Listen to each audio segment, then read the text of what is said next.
Amanda Gianfortune, Amanda Kokimor, Amelia Hiller, Ariana Hines, Athena Ulathas, Barbara Samuels-Chin, Brooke Hullings, Arla Pelzarski, Carmen Chang, Cecilia Elola, Christina Moeller, Christy Lee, Warren Holipnek, Danielle Janu, Elizabeth Chen, Elizabeth Spears, Francesco Gambino, Gay Brown, Gila Respes, Jillian Anderson, Giselle Ramos Rivera, Isei-Chu Chang, Humaira Shahid, Jacqueline Kalari, Jacqueline Bellucci, Jalen Daniels, Jamie Robertson, Jennifer Lawton, Jessica Concilio, Joanna Bermudez, Jocelyn Klein, John Watson, Joshua Lackey, Kara Kiermit, Catherine Lee, Kelly Barrow, Kristen Beatty, Kyle Bochman, Lauren Thiel, Leah Valley, Lisa Munoz, Mariana Abdallah, Mark Simone, Marcus Cray, Mary Foley, Mary Trurin, Maureen Williams, Maxine Amon, Megan Laskowski, Megan Perone, Melissa Tishy, Minnie Tripolitis, Molly Malkinski, Molly O'Neill, Nicole Ward, Nora Platt, Nora Shatil, Paige Bassani, Patricia Matthias Cruz, Ayel Desai, Peter Myers, Rachel Barger, Renee Burkett, Samar Ibar, Sandra Barnett, Sharon Spatucci, Stacy Anderson, Stephanie Davis, Taylor Ursino, Thomas Laskowski, Thomas Lynch, Trina Marcoux, Victor Castillo, Virginia Miguel, Yumi Rowe, Armand Aston, Brooke Blair, Nicole Creel, Vaughn Connolly, Caitlin Tarr, Mary Encarnacion, Alexandra Dees, Lauren Downing, Zaria Robinson, Ryan Van Osten, Brianna Albrecht, Brian McLaughlin, Jasmine Brown, and Ryan Menahem.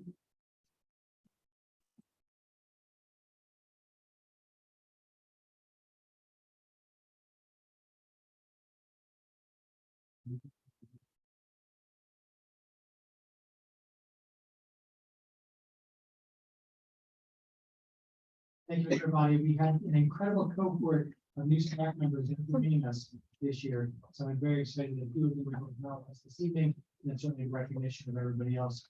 Some who are watching online. Mrs. Wilson will send over their cherry pins to them. And then they will wear them out of this. So thank you to the board for taking the time to recognize our new staff. And welcome all. We are excited that you are here with us. District doing great things. So we have no presentations this evening, no administrative reports, which brings us to correspondence. Is there any correspondence that board members would like to share? I know there is, but who would like to go first? Right. Can I acknowledge, may I acknowledge retirement that's listed on, or can I do I have to? Report. So I see that Ms. Danker, Jacqueline Danker is retiring. Forgive me if I get emotional, but Ms. Danker had my son during the first year of the pandemic. It was absolutely phenomenal, and I'm glad that she gets to enjoy the next phase in her life. She was just absolutely amazing during the pandemic with all the students, and I'm not even sure how she was able to engage and know my son so well virtually. So I just wish her the best, and I'm just so glad she gets to enjoy all the memories and keep moving forward in her retirement, but I'm sad to see her go. Thank you. Funny, I don't remember I've lost all sense of time, but about 4 months ago, we had a reception over there for retirees, and it's such a cool group. It's the things they've seen, the things they've done. That's all right. So other correspondence from board members. I'm about to say, Mr. Mayor. I don't have extra money for the liability insurance for malpractice. I'll stay with this. So it's back to school season, back to school nights. I have so far hit two, Fred Barton and Cherry Hill West. And our oldest is a senior, so I've been going to back to school nights for 12 years. More than 1 year. And I sort of know what to expect, and come at it, still looking forward to meeting some of the teachers. There was something different though this year, especially for us. The enthusiasm that every one of the teachers whose classes I was able to visit, and I would like to say did not lost in always. Their enthusiasm was just spectacular. Not to say that it isn't always, because every year that they're happy to welcome parents, talking about what they do and what they expect for their students. But there was a feeling this year that was different, that was much more positive, and that was really uplifting. Whether that's because we are, in a better place now that the pandemic is not behind us, but being better, and that they know that it's going to be much more of a traditional school year than not. I don't know, but I do know that they were so happy with us. I felt just worried for our kids, for freedom, and for all of the children in the district, that they are going to the school every day and knowing how much the teachers are excited to have them back full time in person. Looking forward to directing the kind of world-class education that we know they do. So I just felt I felt better this year at this back to school than I have in the past. The note I would make is that prior to actually going into the teachers, Dr. Dean hosted, along with the PTA, a meeting of parents for Title I, really well attended. And as I had not attended one of those last year or the year before, Dr. Dean said that this was the best year that they had ever had. And not only were the seats there, but the parents were engaged. They were also happy to be there, seemed very positive to learn about the various programs that are available for them, for their families, for the kids, and wanted to know more and wanted to know more. So that really was great to see.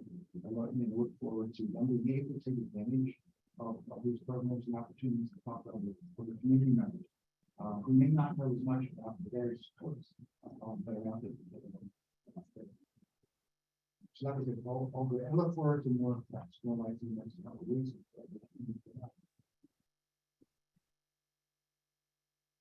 Thank you. Dr. Reed. So I had the opportunity to attend the Johnson Elementary back to school night. I know Johnson best for their awesome signs, which I asked who does that, and they told me it's top secret. I also know them for their dog out front that's not a dog. So like would cut out that every single time I'm like, oh, there's a dog over there. They also have an amazing mural and a really wonderful, diverse, friendly group of parents, and then there were a few kids that attended with their parents. That was great because kids could lead them to the classrooms. The meet and greet is not part of my core skill set, so I was very pleased that Mr. Peltz, the principal, kindly let me help with maps because I am pretty good with directions. So I helped people find their rooms all evening, and that was excellent. I also attended the Rosa back to school night as parent. Thanks to Ms. Winters for her friendly face. And it was really nice to see just everybody kind of getting back to some sort of normal after the last couple of years we've had. And I think that kind of the joy of the normalcy and seeing people and kind of just the activity was present in the faces of both parents and teachers. So it's pretty awesome. Thank you. Mrs. Winters. Thanks so much, and I am pleased to report that not only did I help Dr. Ruth find his classroom during Rosa Back to School Night, I lost no sixth grade parents during sixth grade parent night at Rosa. I got to do that and the seventh, eighth grade night, as well as the back to school night at Russell Night, where I have two kids attending. And at my favorite place on earth, as you all know, the Malberg Early Childhood Center, was last night. I was there for the big reveal of their new mascot, which is the Cubs, which is obviously a play on being the littlest ones that are grown up to be our, last lines and cougars. So that's pretty neat. I thought that was cool as the mascot over there, and all the parents, the new parents of Malberg students were super enthusiastic to be there. It's just such a joyful place to be. So thank you to everybody who welcomed me over there last day. I miss it now that I'm not a parent there. It was good to be back. Additionally, Ms. Stern and I have done two fun things together. We went to the Cherry Hill East home opener for football, which was really cool. She got to hear me yelling at the game and cheering for the marching band, and East won, which was really exciting. So I got to see that happen. And then this morning, she and I both attended the senior advisory board meeting, where we talked with the people on the advisory board about the upcoming bond referendum and answered some questions that they had. So that was really cool to just see the different group of people in the community who are interested and knowledgeable about our schools, maybe had kids come through their schools and are invested in our schools and our community. So that was really cool. And the last thing I'm going to do is take a page out of Mr. Royo's playbook and recognize somebody who's retiring. Mr. John Dodds, who's the media specialist at Russell Lane Elementary School, is going to be retiring at the end of the year. I have been a dedicated library volunteer for him for the past 5 years, and I have seen the magic he has worked with the kids at Russell Knight. He has been a huge gift to that school. I wish him the very best in his retirement, but we will all miss him. Thank you. Ms. Stern? So I'll go through my list. I'll start out with how to go in date order, but I'll probably mess that up. On September 8th, which is the first week of school, I got a chance to be part of the Mental Health Task Force S12 committee and or subcommittee, and we are looking at the S12 policy. So that is the policy that the district put in place about a little over 10 years ago, I believe. Unfortunately, we had some very difficult events around suicide in this district at the time. And because of that, the district understood there was a need to address mental health issues, and specifically when there were concerns about threats of safety for students, whether towards themselves or other students. And this is something I learned being on the committee. The district actually met with folks from Columbia University in New York to really look at best practices and recommendations, and at the time developed what is now known as the S12 policy, which addresses when students are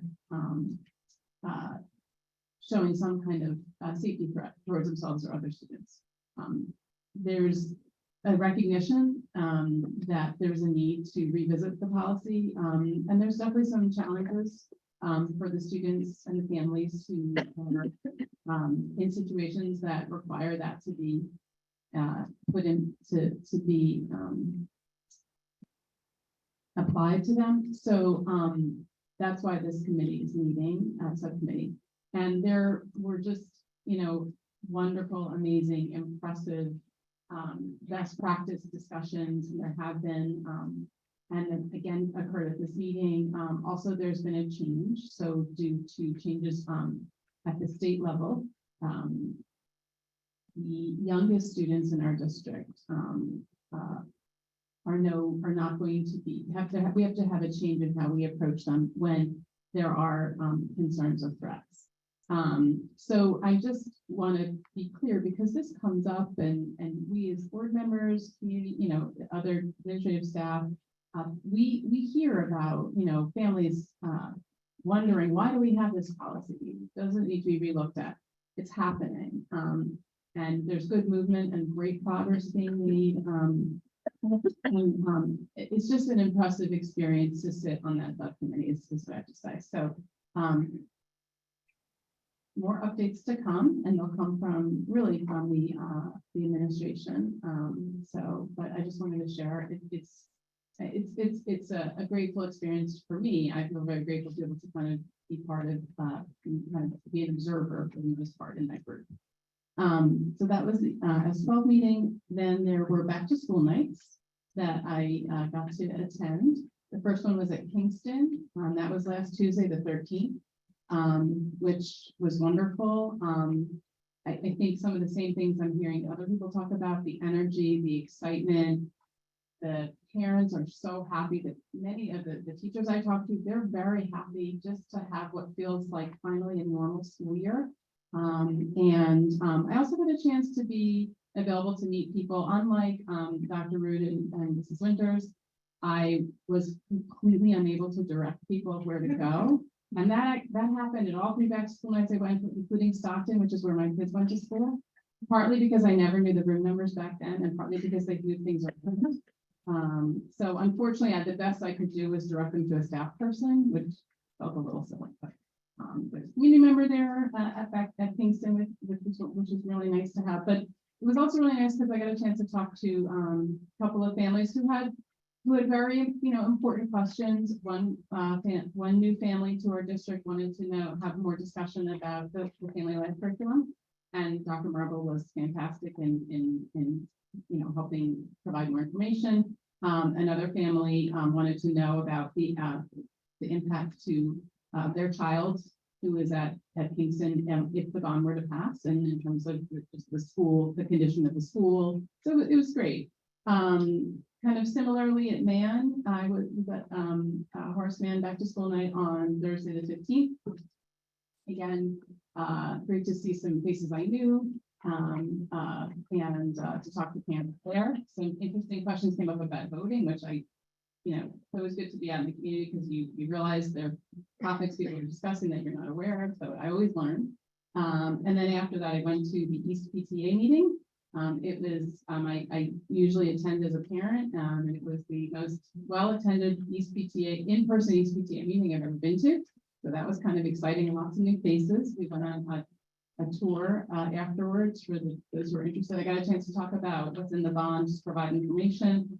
And we went on a tour and people, could see firsthand the condition of the building. So that was great. And then, last night was back to what felt like home, back to Stockton, where I passed by many times a day and throughout the week, but to be inside the school was pretty nice. It definitely looks, I can see all the work that's been done since my kids have left there. It's nice to see how fresh the walls look. The roof was redone there. But most importantly, to talk to families and a lot of to see the teachers there. It was really was nice. Again, no help with direction, but did have a couple of conversations just to provide information. So I think that's just about everything. Okay. All right. I'll go next.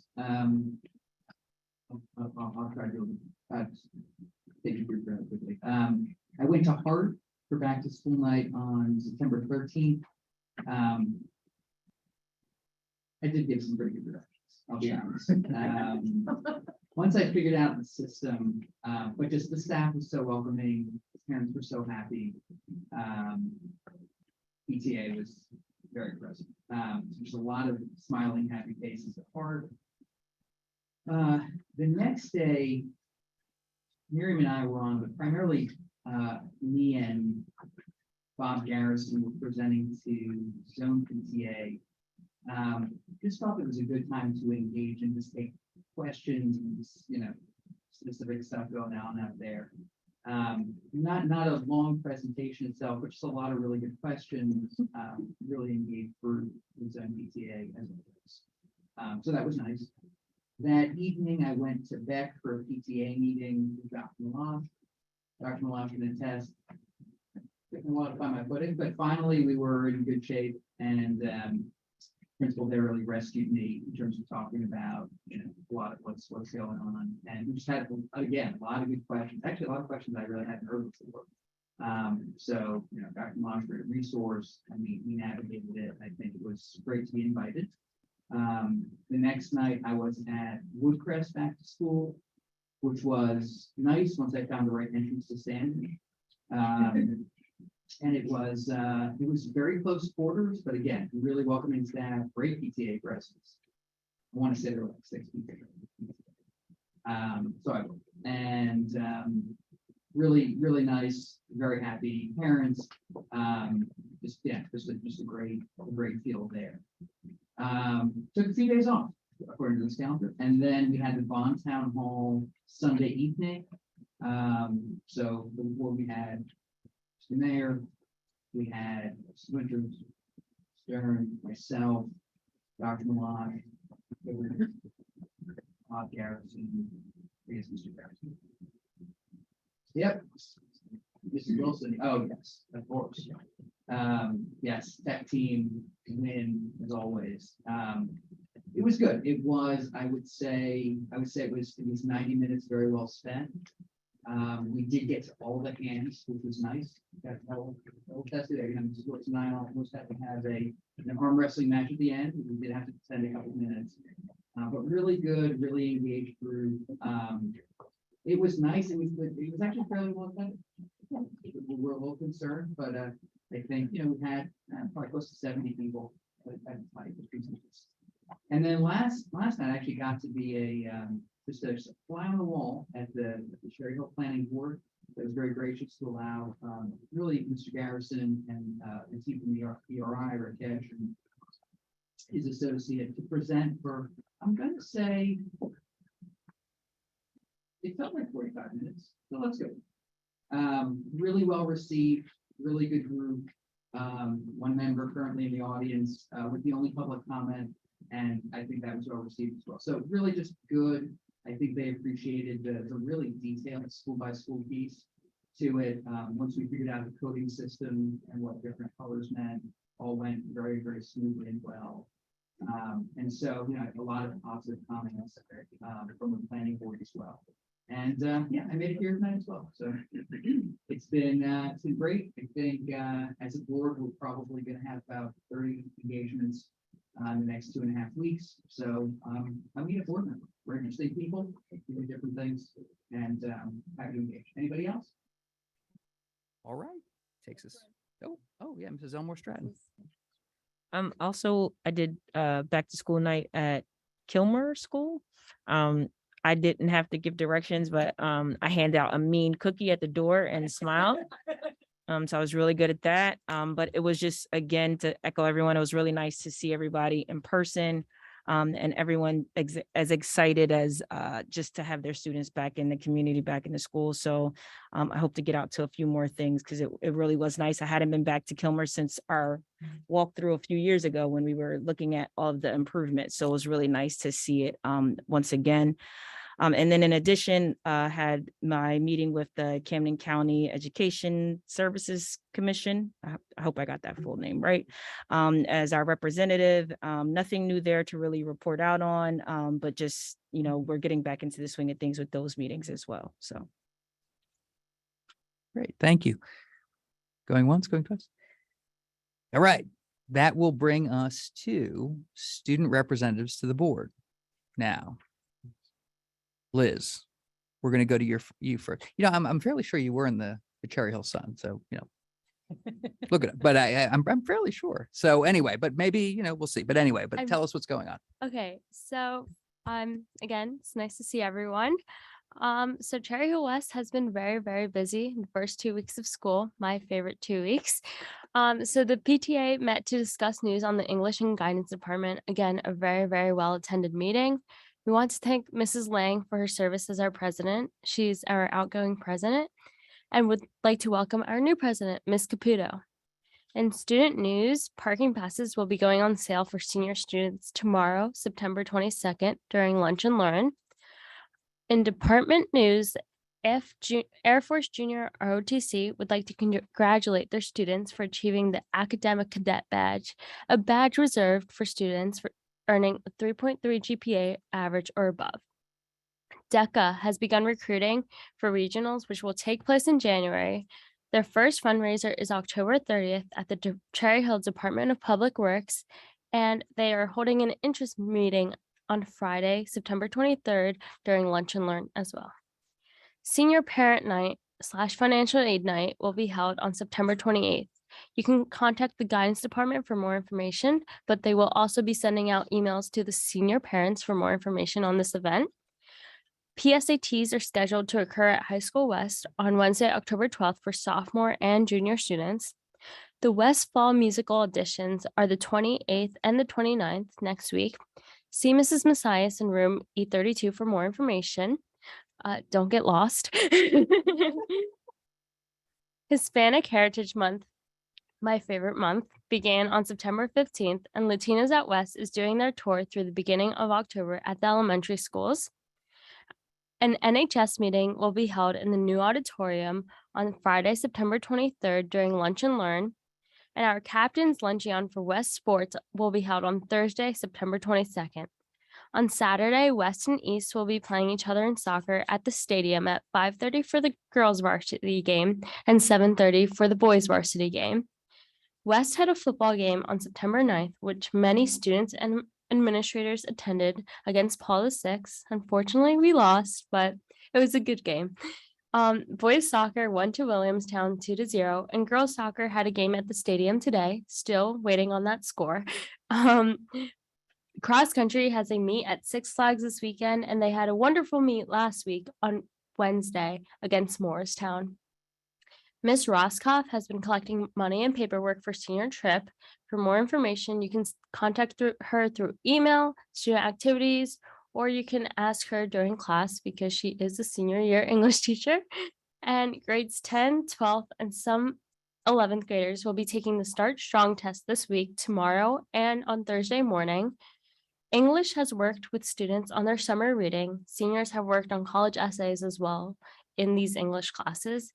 And lastly, we would like to celebrate 3 of our students for receiving National African American and Hispanic College Board national recognition this past summer. Thank you. Thank you. Quick follow-up question. The auditions for theater, what are the productions? We are still waiting for Ms. Messias to confirm that. so. Okay. All right. Because I'm as she knows, because I see her all the time there, I'm a frequent flyer. So definitely circle back with us. That's like date night for me for a couple months. So I'm kind of relying on it. All right. And so we will switch over Aiden for East. All right, good evening. Tonight I'm here for Cherry Hill East student rep update to the board. I apologize in advance as I have quite the lengthy report tonight, as the start of the school year has brought perhaps a record number of events at East and policy changes, all kinds of things that necessitate updates for the board and the community here tonight. So I'll start with a general report on recent events at East and then provide updates on the policy and student voice matters.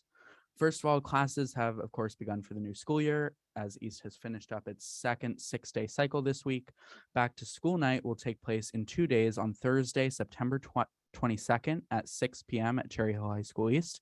This is an event for parents and guardians to, of course, meet their child's teachers and go around doing their schedule. Don't get lost. Additionally, information will be available at Back to School Night regarding dual enrollment opportunities at Camden County College.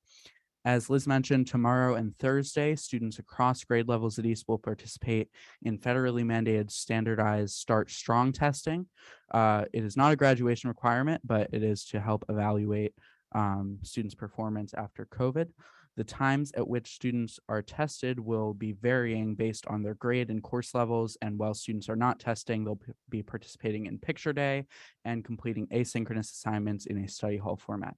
Next, an update on East sports. East teams have had a great start to the year across multiple sports, including some resurgences and great performances. Our field hockey team recently won its first game in 3 years, while our football team is off to a 2-1 start. Cross country recently had an excellent meet. Girls tennis is continuing its successes. The girls soccer team is thriving under its new head coach, and more. For clubs and activities, many groups will be starting their years on October 3rd, at which point all students will be participating in the Lunch and Learn hour, during which many clubs will begin meeting. Currently, freshmen are in homerooms instead of Lunch and Learn, but that will end with the end of the September month. And in preparation for all of our clubs starting up, East will soon hold its activities fair at which students can learn about and sign up for dozens of different extracurricular opportunities. That will take place on Wednesday, September 28th and Thursday, the 29th next week during lunch. Moving on to updates on policy and student voice. East's alternate rep Vivian and I have heard feedback on a variety of topics, including the proposed changes to the district dress code policy. Upon hearing that changes may soon occur to the dress code, we did want to note that some students initially reacted negatively based on a misunderstanding that went around that changing the dress code would mean adding new restrictions. If the changes are approved, this will be an important point to make clear as the new policy is implemented. We want everyone to understand that the proposed changes would move us forward, not backwards, in terms of allowing students to dress however they're most comfortable. Other than that, the tone around school has been positive on the proposed dress code changes as students seem to support increased flexibility. I urge all the board members to vote in favor of these proposed changes based on the student voice we've been hearing when this comes up for a vote. And for one last note on this topic, it is worth mentioning that as a result of administrators exercising their discretion in terms of enforcement, a more flexible dress code is really already practically in effect at East in most situations. Students are currently not being administratively penalized for wearing hats, crop tops, or some other items at East unless a specific teacher prohibits them in their classroom only. However, the proposed changes would eliminate this teacher by teacher enforcement and apply to other school levels where dress codes may be still enforced more strictly, both of which I think would constitute positive changes. Moving on to another policy topic, the East Student Government Association's Student Voice Committee has recently been in conversations with sports leaders, such as team captains around the East community. These leaders have consistently communicated support across the board for the proposal or idea of extending gym class exemptions to include not only out-of-school athletes, but also athletes who meet the athletic participation requirements through play on a school-sponsored East team. This is something that students have been talking about for the past several years that they've been hoping for. There are some logistical challenges that we've recognized involved with such a change, but students believe that all such issues can relatively easily be solved en route to a more practical and effective policy in support of student athletes. So I encourage the board to move at some point in the near future, in pursuit of a policy change that would allow for school-based student athletes to be exempt from gym class participation. Next, I have updates on 3 other significant policy changes that have occurred at East this year and the student voice implications. East Principal Dr. Dennis Perry recently spoke to every student in the school by visiting gym and health classes over 2 days of the school week to inform them of these changes. First, changes have occurred to the availability of bathrooms for students at Cherry Hill High School East. I know this has been a topic of interest in the community, and so I want to provide clarity tonight on exactly what is happening at East right now in terms of bathrooms. First, the background of this topic is that last year there were major problems at East with vandalism occurring in the bathrooms.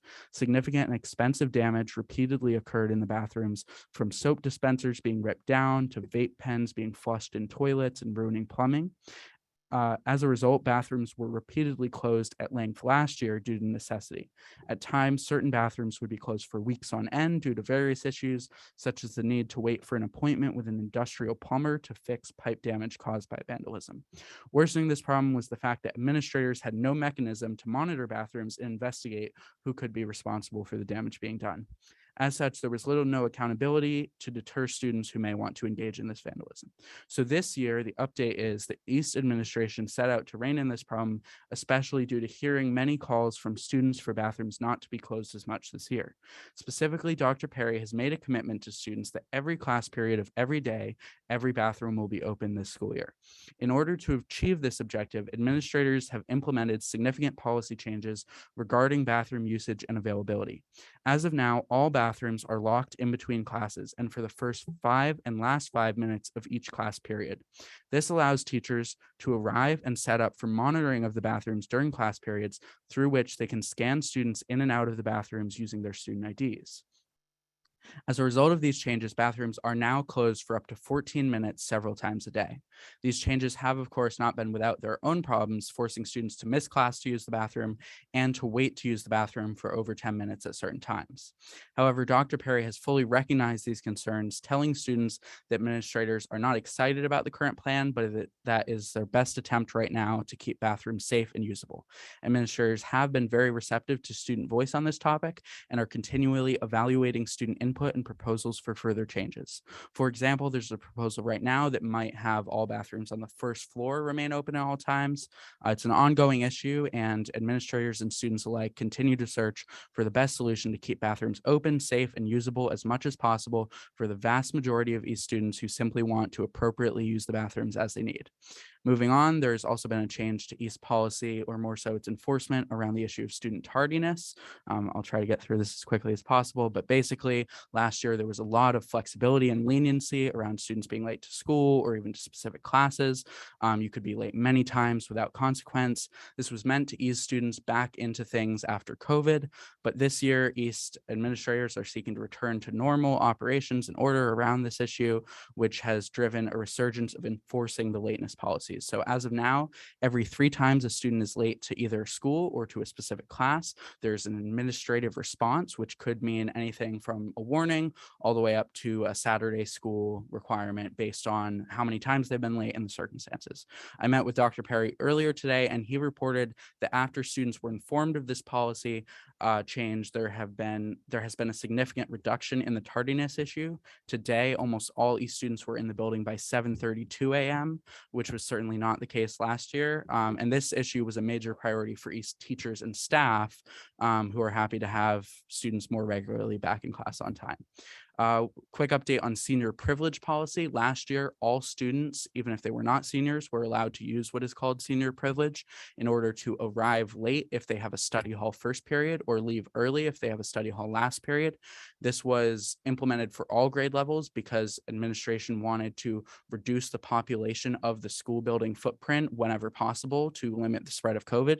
This year, as that is no longer an issue, the policy has been changed to only apply to senior students who still may come late or leave early for study halls. Locker rooms are back in use. We talked about that at the last meeting, I believe.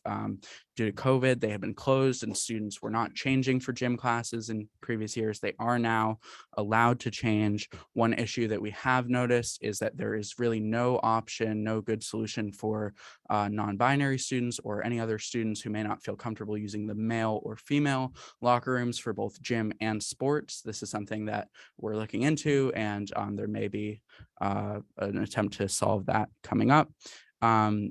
Finally, Vivian and I have our first student town hall coming up on September 28th at 10:30 a.m. in school during lunch in room FO87.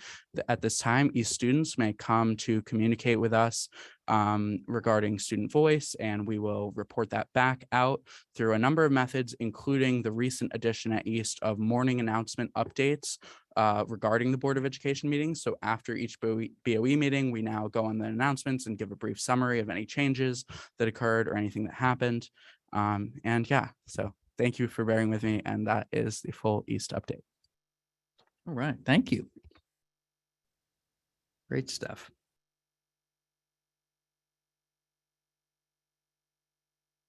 All right, so we are going to go next. First public comment. All right, here we are, folks. But I would tell you by virtue of explanation that Cherry Hill is a community that values education, and educational topics often bring out passionate response. The Cherry Hill Board of Education supports a school climate in which our diversity is a source of strength and all are included. Respect is foundational in how we treat you, how we treat each other, and how we support our administration staff in their essential work. Please join us in practicing the utmost respect for all. And just a review of what first public comment is. There are two public comment sessions this evening. The first is for board action items only, unless you're a student in the district. For those that are not a student that want to comment on anything else, the second public comment is absolutely open to you for that. If you're a student in the room, come up first. Online, indicate an S around your name. That will help us give you the first opportunity to speak.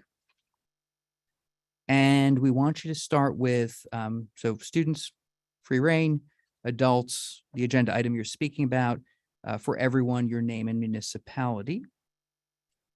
We will alternate between speakers here in the room and those that are online. Every speaker will be given a maximum of 3 minutes to speak. There's a timer. I will interject if we hit that. And okay, by convention, we start in the room. And I gotta go to my trusty other one. All right, so that's the room. But seeing none, I will say that we will close public comment section number 1. And I will turn it over to Dr. Malash for superintendent comments. Thank you, Mr. Avadia. Good evening, everyone. So September the 20th, we are into our 3rd week of school.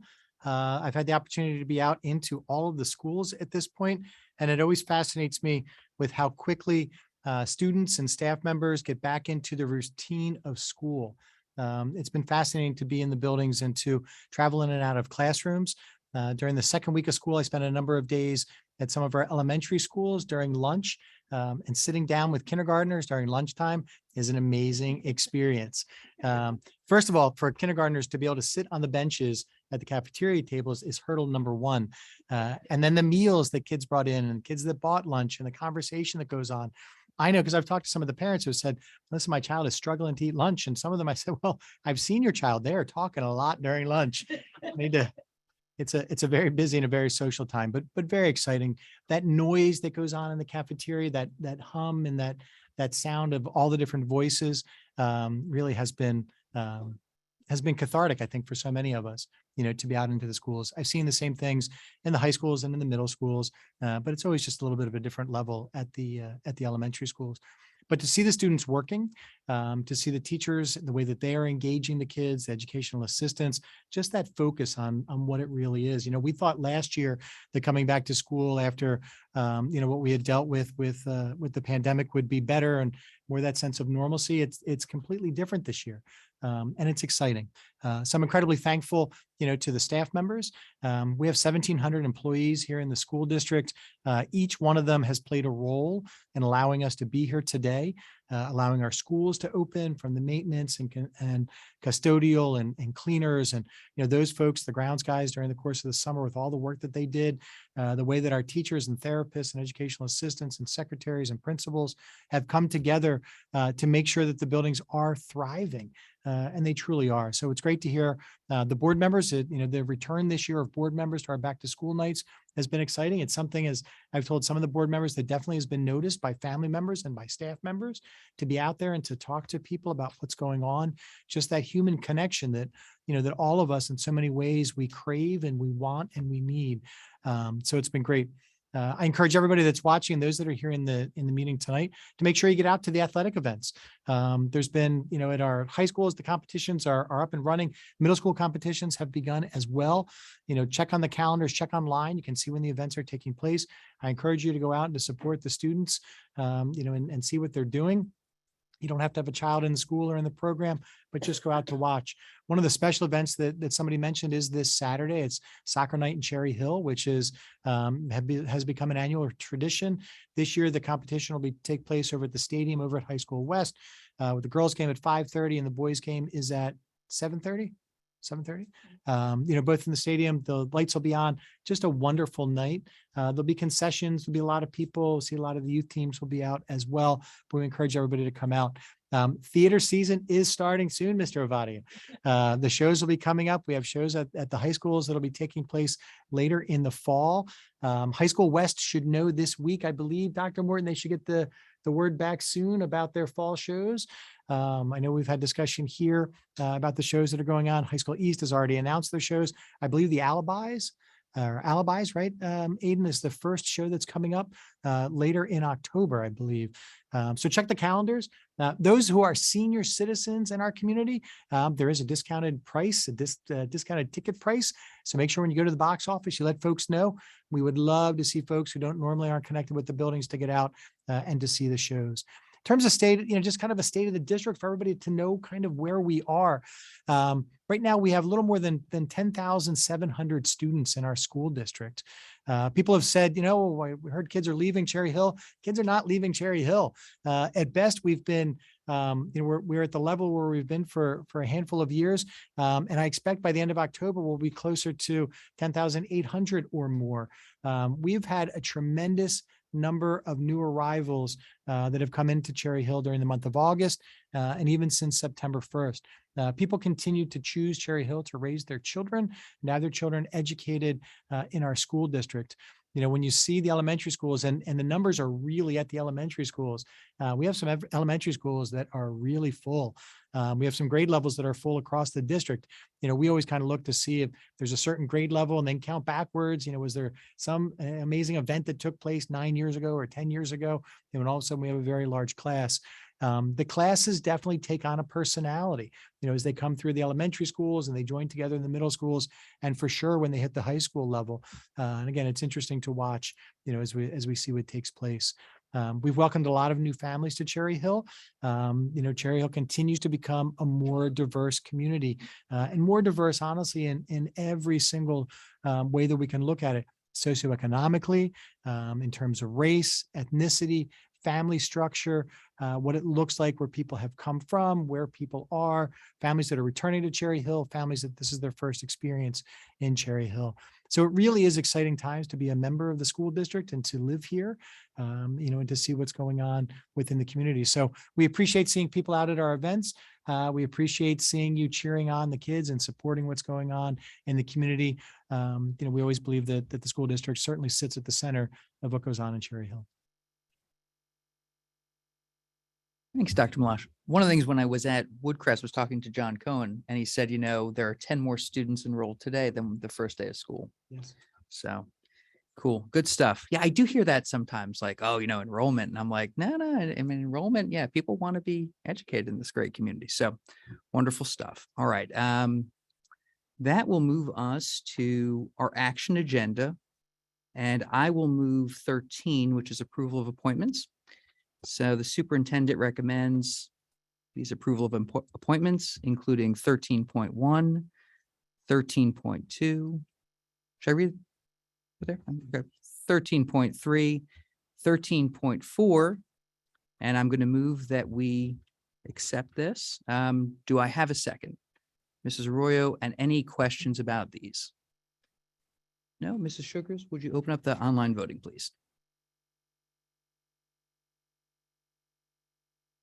Okay, board members, online voting is open. You may cast your votes. Mrs. Sugars, I'm yes to all.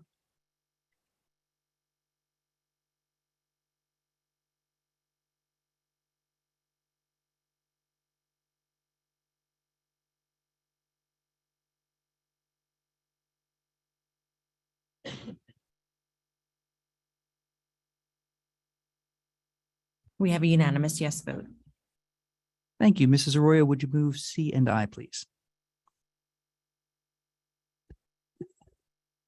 The superintendent recommends, and I move the following: approval of attendance at conference and workshops for 2022-23 school year. 14.2, approval of out-of-district student placement for 2022-23 school year. 14.3, approval of professional service agreement for the 2022-2023 school year under 17,500. May I have a second? Jen, any questions? Okay, Ms. Sugars? Okay, board members, the online voting is open. You may cast your votes.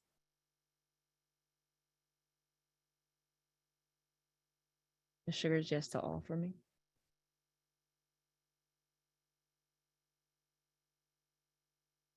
And we have a unanimous yes vote. Thank you. Ms. Stern, would you move B and F, please? Yes. This superintendent recommends, and I move the following: approval of minutes, 15.1 approval of minutes for August 9th, 15.2 approval of minutes for August 23rd, 15.3 financial reports, 15.4 resolution of lease agreements between the Township of Cherry Hill and the Cherry Hill Board of Education, 15.5 resolution for the award of transportation, 15.6 acceptance of donations. Do I have a second? Mr. Mayor, are there any questions? Okay, Mrs. Sugars?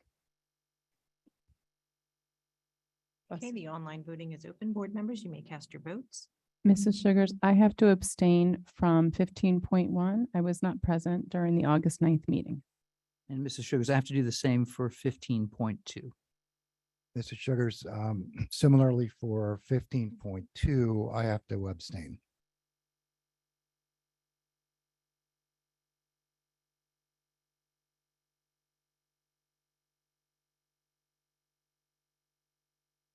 Okay, other than the exceptions noted, we have a unanimous yes vote. All right.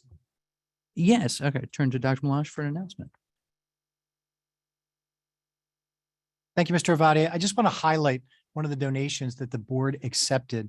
Tonight, the board accepted a $50,000 donation to the A. Russell Knight Educational Community from a former teacher in the district, Miss McGee.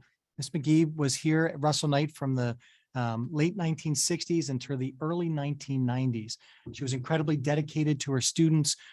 She wasn't married. She didn't have any children of her own, but was always a central and positive influence in the Russell Knight community. I had the opportunity to talk to some people who remembered her, some folks that I knew that had been in the community that long, and other former staff members who remembered her just as a kind and gentle teacher who always was very well connected with the students that she taught. And upon her death, she chose to leave $50,000 to the educational community at Russell Knight, which is just an incredible gesture. So we have sent our thanks to the family. Now that the board has formally accepted it, we will do a certified resolution. We will send that over to the attorney that represented the family and do the information with the estate so that they can have that. We did invite members of the family to come here this evening. They were unable to do so. We will see that at some point because we'll make a determination in the future about how that money is going to be spent in a lasting and impactful way at that school. So very exciting. I know it's probably not something that everybody thinks about, but if anybody else wants to identify an individual school or a school district in their bequest, we are always willing and excited to accept that. So for Miss McGee and for the time that she spent as a dedicated employee and teacher in the school district, we're incredibly grateful. Wonderful. Thank you for sharing that, Dr. Malash. That's awesome. We will now turn to human resources, and Mrs. Elmore Stratton, would you please move that agenda? Sure. Superintendent recommends, and I move the following. 16.1 termination of employment certificated, 16.2 termination of employment non-certificated, 16.3 appointment certificated, 16.4 appointments non-certificated, leaves of absence, 16.5 leaves of absence, 16.6 leave of absence non-certificated, 16.7 assignment / salary change non-certificated, 16.8 other compensation certificated, and 16.9 other compensation non-certificated. What do I have a second? Dr. Rude, any questions? Okay, Mrs. Sugars. And I'm a yes to all on those.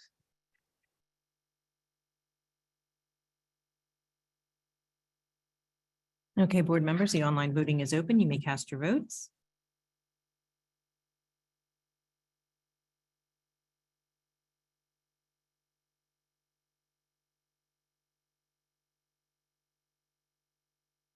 And we have a unanimous yes vote.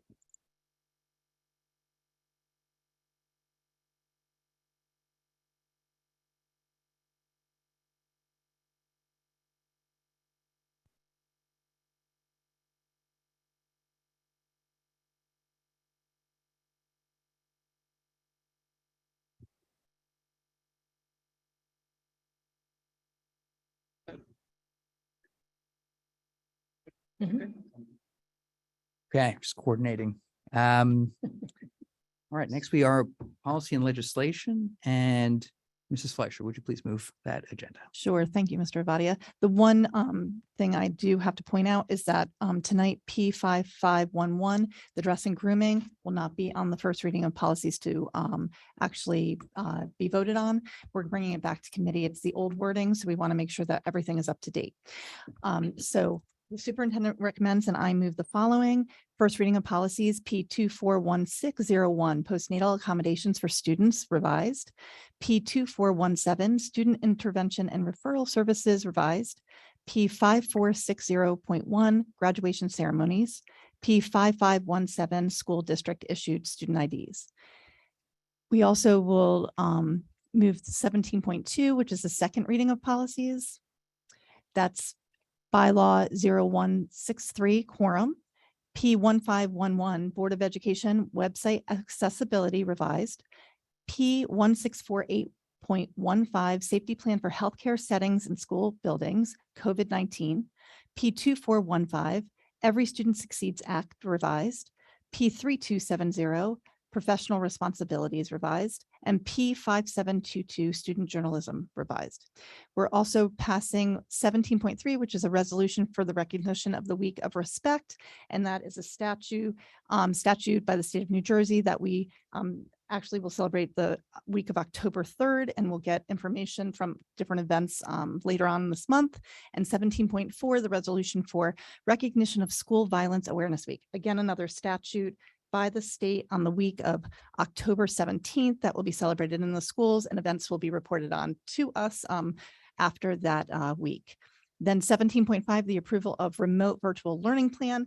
That again is a statute and requirement by the state after COVID that each student, each district has a learning plan that is okayed by their Board of Education. So I am putting that all up for the superintendent recommends, and I move the following, all of those. And do I have a second? Ms. Winters? Any questions? Yes, Ms. Stern. Not specifically for tonight, but a request in policy 2417. Okay. This was actually something that was mentioned in the Every Student Succeeds Act meeting, that the state is now, I guess, requiring the change from response to intervention to multi-tiered system of support. Okay. And given our emphasis on achievement and making sure we're supporting all of our students, I would love to at some point have a little more understanding of that, perhaps get some more information about what that means, how that impacts our students. So just more of a request, but not specifically about the actual policy itself. Okay, sure. Since it's Thank you. actually in the first readings, we can bring it back to committee and it can be discussed. Yeah, and that may be incorporated to Right. CNI. I'm not sure, but I was going to say, I don't believe that we discussed it. I think it was CNI that discussed it at the first reading. Is that right, Dr. Mahan? Okay, so we can have CNI bring it back. Ms. Soro, does that sound? We'll take care of that. Okay, perfect. thank you. All right. Thank you, Mrs. Stern. Thank you, Ms. Soroya. Any other questions? Yes, Ms. Reese. I just had a comment on policy 5517 about the school district issued IDs revised. Mhm. I wanted to say that I got mine today, and the National Suicide Prevention Lifeline Oh, is great. on there. Oh, So wonderful. Thank you I for just letting wanted to us say know. thank you. Okay, that's great. And that actually is a legislation that's going through that the photographers already did that. And this is even just on the first reading. So it's wonderful that they're already seeing that, and it was something that's happening already. So thank you for sharing. I appreciate it. Any further questions? If seeing no other questions, then Ms. Sugars, can you open the voting, please? Okay, the online voting is open. You may cast your votes. Yes to all, Ms. Sugars.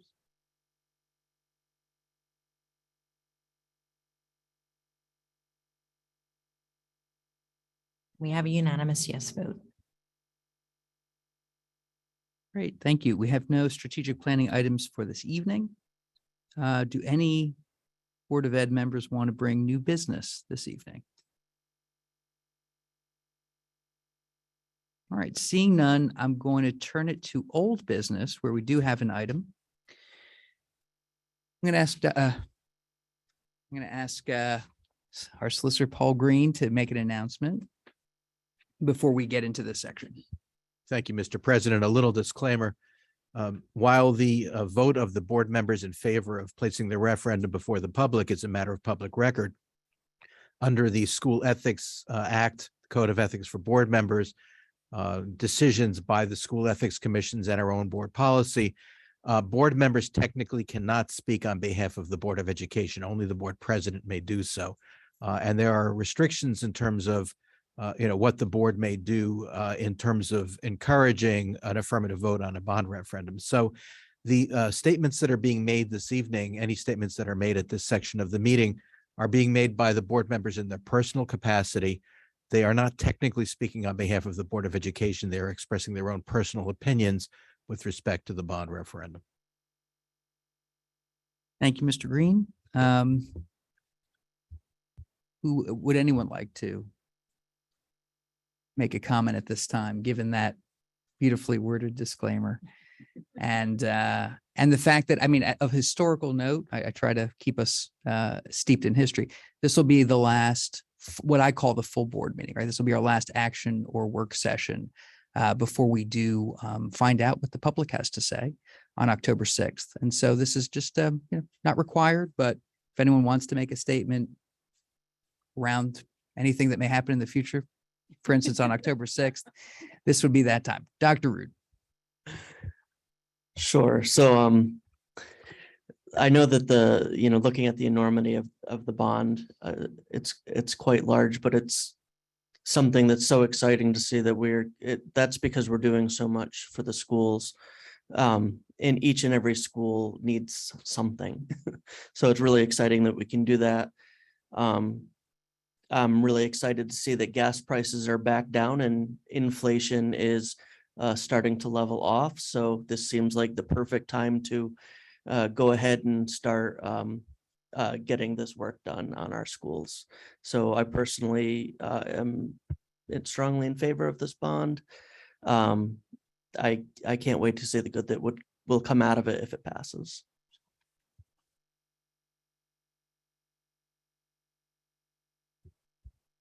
Mrs. Arroyo? Similar to Dr. Rude, I am really excited about the work that's included in the bond and fully support movement forward in making sure that we do what we can to get our schools and students what they need to be successful. So. Mrs. Winters? Thanks. As many of you know, I have a kindergartner in the district this year. He's my last little one. So for me as a kindergarten parent, the bond is an expression of the future of our district, the future that we want to see for our kids, what we want to see for the next generation of Cherry Hill students. For me as a parent, just watching the phenomenal work that the teachers did through the pandemic with so many barriers in their way, and yet they persevered and did such a phenomenal job teaching all of our students to imagine what they can possibly do if they're given adequate resources. And instructional space is a huge part of that. They can do so much more for our kids, for our community, for our town, for our future. I am full-throated in support of this bond for Cherry Hill, and fingers crossed, we'll see what the rest of the community thinks. But I'm very hopeful that come the middle of October, we'll know, and then we can move forward to look at what Cherry Hill is going to look like for the next generation. Thank you. Well, my turn, I guess. We'll just go around. I would say this, it's a privilege to have spent the years that we have spent as a Board of Education, personally, but just knowing that I have spent some time here. Just all the people who've put in so much of themselves to craft something to present to the community that's come from the community. It is not easy, the dozens and dozens of meetings of listening and looking at each school and what are the specific concerns of specific communities. It's good work and it's important work. And I think for me, it's been a privilege to watch it, to be a part of it, to convene some of it. Since this began, two quotes have really sort of stuck in my mind, and I'm going to share them with you. One of them I shared at graduation. If you're okay, this is a Chinese proverb. We're going to go around the globe on this one. If you're planning for a year, sow rice. If you're planning for a decade, plant trees. If you're planning for a lifetime, educate people. And I think what's great is the center of our civic life in town is the school district, right? We send our kids to be educated by great public servants, educators, and people who are educational experts. And yet over time, your environment makes a big difference on what and how you feel you are being supported by your community. And it happens in small ways. Remember years and years ago, before actually this process, I was driving some high school students from the district somewhere in different capacity, obviously. And they were like, they're good schools. They're just terrible. They're just terrible. But if you can get past that, it's such a great district and such good people. And that always stuck with me. So the other quote that's been, and this probably more than anything, a society grows great when old men plant trees in whose shade they will never sit. Greek proverb. So it's something that people along the journey have said to me in terms of someone made the investments decades ago for us to be educated.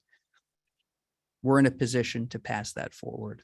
I think for this community, what happens on October 6th, either way, will have long-lasting implications. I remember a decade ago, and longer than that, when fair funding was the subject. We've curated a community discussion over many, many years. I would say this bond has been developed over 6-7 years. There have been a lot of people working very hard. And so I just want to say it's been a privilege to be part of it. The community gets to decide. I fully believe in that. We have tried, I have tried, I know many others have tried to get good, accurate information out there for years. There will always be people who, sort of cast aspersions on what people try to do. But I would say from the bottom of my heart, I don't think as a board we could have done more. I don't think personally I could have done more. I don't think we'd have asked for a better system to understand what our board role is, to understand the community's vision for their schools, not my schools. It's not Bob Garrison's schools. It's not even Joe Malash's schools, Dr. Joe Malash. There are schools, but they are the center, the very center of what brings people time and again to this community. My wife graduated from our schools. And when it came time to pick a community, obviously she thought back on what that community had invested in her. So I just think it's so important. I don't want you to vote, anyone in the community to vote a way I would vote, but we have tried to get absolutely great, good, accurate information out there for a period of years. And I just think everyone should avail themselves. And I hope that everyone who feels that they have a good decision in mind, that will make that and come to the polls and do early voting or do mail-in or whatever it is. But this is the critical question before our community. I think this is the critical question of the next 30 years. And it starts 2.5 weeks from today. So I count it a privilege. Thank you. And look forward to seeing where we are on October 7th. Ms. Stern. Okay, so Mr. Avadia, a couple of things. First of all, I just want to acknowledge all the work that first and foremost, I would say Mrs. Sugars has put into this, Dr. Malash, all of the staff. There's been a lot of work put into this.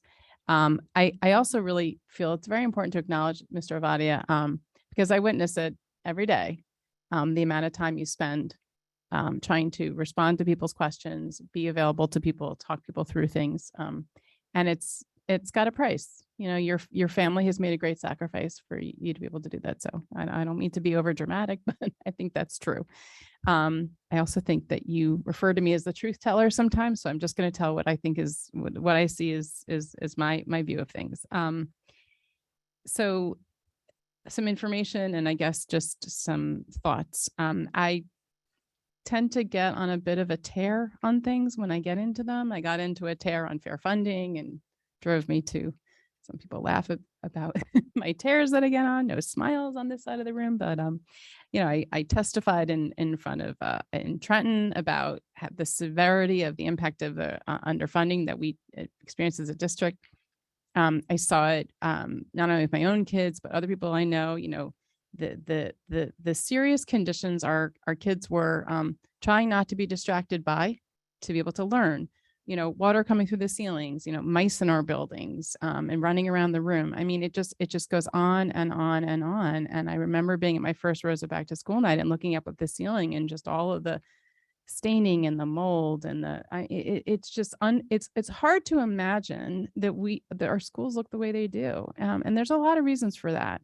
And I think the reality is we have to intervene. And this is a township that's very committed to education, and a district very committed to education. Parents are very committed to education. And we've got really good education here, but it's not happening in a good environment. And then I had the experience of visiting other schools with my kids during their activities and getting like really distraught to see beautiful schools that were overfunded and our school that was underfunded. So, I believe we have an obligation as a board to ensure that we're moving in the right direction. I believe it's our job to make sure that we look far and wide for money from other places besides our taxpayers. But at the end of the day, this is our town. These are our schools. We got to do something about this. And that's just how I see it. There's no knight in shining armor coming. There's no federal or state government that is going to hand us the amount of money we need to fix our schools, or even better, if we could ever build new schools. It's just not happening. It's a problem around the country. The way we invest in education or don't in this country, it's on us. We have to decide what we're going to do. As the chair of the Business and Facilities Committee, I can tell you, it's not that we haven't thought or discussed what would Plan B be, because we have. It's not that we haven't thought of other options, but they're not pretty. They're not what most families, students, residents, staff would want to know. Plan B is, if the bond doesn't pass, is that we don't get most of the work done in that bond. The vast majority of the work will not get done. If you want to know what we've been capable of doing, look around. We've paved some parking lots. We've changed out some roofs. We've changed some lighting. Those are the kinds of things we've been able to do, and change some HVAC systems. And those have been really good work in the past few years through our capital reserves. But that's pretty much what we have. As Mr. Ovadia said, we don't think we have, a CEO of a tech company coming in and donating $100 million or $1 billion, which probably is what it would cost to build new schools. So given that we don't have those wonderful options, we need to figure out, how do we do this work? And in my mind, it's a burden we're taking on. I'm grateful we live in a town that the township itself has kept our taxes flat for many, many years on our property. So that's good. But this is the way to do it. So I believe we need it. And I encounter a lot of questions and a lot of engaged people who are learning or new or know about this and have good questions. I think we've really started to focus on taking care of our buildings, and we want to keep doing that. If the bond doesn't pass, we're going to have to take a very, very hard look at our current budget, which, by the way, our operating budget is, the bond is 1.5 times of our annual full operating budget. That's how much money we need to fix these schools. We're going to have to take a hard look and see, what needs to change in our operating budget in order to make some of these critical fixes. So I guess I'm a little doom and gloom, but I just want to be real about it. So it's not that we haven't thought of that. It's just that that's the reality we face. I hope it doesn't happen. I hope we don't go there. On just informational note, I would be remiss if I didn't say the mail-in ballots that people received at their homes are for the October 6th bond referendum. That's the mail-in ballots that anyone who has signed up for that, if you have it in your home, if it came in the mail, that's what it's for. It must be mailed out by October 6th. It can be put in a U.S. postal box. It can be put in some of the county mailbox election boxes that are situated. The cherryhilltomorrow.com website is where that information is. There are pictures of the locations of the mailboxes, so they're not so hard to find. If they're not already, there will be links for information. I know the township website has all information about elections. So you can find out where your polling place is, where if you're registered to vote. There's also early voting in Camden County. So if you are not going to be around on the 6th and you don't have a vote by mail ballot, you can vote early at certain sites. So that's listed there. The polls will be open from 6 a.m. to 8 p.m. because we wanted to make sure that every single resident who wanted to have a voice in this bond got a chance to vote. So I hope that answers some of the questions. We want to respond to more if we can. And we will until the day of voting. So, okay, what was that, 30 minutes? Sorry. Mrs. Elmore Stratton. Yeah, so as everybody's talking, I'm just looking around and thinking, am I the only person on this board that has actually gone to all these schools and it has not changed since the 90s? So that's kind of like jarring. And I also come from a family that's been here. I won't say exactly their date because they're probably listening on here, but and it hasn't changed. A couple of buildings haven't changed since they were in school. So I think this right here is, as we've all obviously dedicated ourselves to equity across the board. This is the equity and infrastructure that is step one of us also completing that mission. So I hope that we all are thinking about that as we go to vote on voting day. Just thank you again. I have to echo what Mrs. Stern said in terms of just all of your work and many nights away from home, trying to ensure that information gets out there. So, and to the board members that are no longer on here that have also been out championing the fight. It's a little sad that they are still championing a fight that they started several years ago, but I think it's positive that they are still wanting to help our students and get us to where we need to be. So I personally would encourage, everyone to just read over the information, look at the facts, take a look at how it impacts your students. And if you don't have students, maybe your grand students that'll be coming through in the future, or just neighbors. And anyone that was at any of those back to school nights and may have not had personal summers and realized that the building was just hot in some of those all-purpose rooms. Just think about that as you're at the voting polls and your students are in there for SAC and for gym and for lunch. And if you couldn't handle it for that hour plus listening to your principals these past couple of days, they do that for 183 days of the year. So just something to think about. Really excited. And I hope that this is one of those things that my mother, she likes to drive around town and point out all the things that I paid for that. My taxes paid for that. And I did that right there. And you're welcome for that Chapel Ave, Corinne, because I did that too. She gets very proud of it. She never points to the schools. So I hope this is another thing that she'll be able to drive around and be really excited that she helped towards the community. So that's all I have to say. Mrs. Fleischer. Thank you. I am very much in support of this bond. The passing of our bond referendum October 6th is critical to keep our schools successful. And strong schools keep new families coming into Cherry Hill and keep our property values increasing for everybody. So that's important. It's just not for the people that are in the schools now, it's for everybody.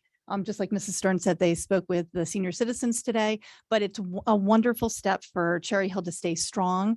And after many years of not getting the funding from the state, I think that our children and the schools deserve a little bit of a facelift. And imagine thinking when we don't have to think about walls falling down or cracks that we can see into the other room or anything like that, what creativity we can have when people aren't worried about infrastructure or hot rooms or anything like that. We've been very lucky and everyone has gotten very creative, but to see what the next level that we can go on to in this district is very exciting to think about. But at the same time, I think that all of us here at this table know that the taxpayers deserve a complete accountability for every dollar that's coming from this bond. It is a huge bond, and it is very much sitting on our shoulders of how much your trust in us and making sure that every dollar is accounted for and how it is spent in the bond. And I know that all of us here will do everything in our power to make sure that it is accountable, that you know where it's being spent, that every dollar goes back to the schools. And I want you to put your trust in us that we're doing the best that we can for our district. And I hope that makes you feel more comfortable. And we really love your support. And well, I don't know if I'm supposed to say that, but I am very much supportive of it, and I appreciate everyone's help. And I want to also thank the administration, all the teachers, the parents, the retired teachers, the PTAs, everybody who's been out there, and especially our board members who are getting out, Mr. Ovadia and Ms. Stern and Dr. Malash, Mrs. Sugars. Everybody has been great. It's been a great teamwork, and I'm looking forward to hopefully having some type of celebration on October 6th for our kids. And Mr. Mayor. So obviously, I too am 100% supportive of the bond, have been from the beginning, recognized the importance and the need that the schools had from well before I was a member of this board. So as a parent, I knew what was needed. And so I've been supportive before there was a bond. I'm supportive now. But in listening to my colleagues' comments and hearing parents talk about the bond, hearing some students talk about it, what comes through often is this school is getting A, B, and C. We have 19 schools. All are getting something, and not just something, but a lot that is desperately needed, needed because of how incredibly underfunded this district has been for 30 years. But the topic and the conversations still go to Kingston is getting A, B, and C. ARC is getting this. West is getting this. Tremendously important. But for me, it's more important for what are the students getting? What are the kids getting, right?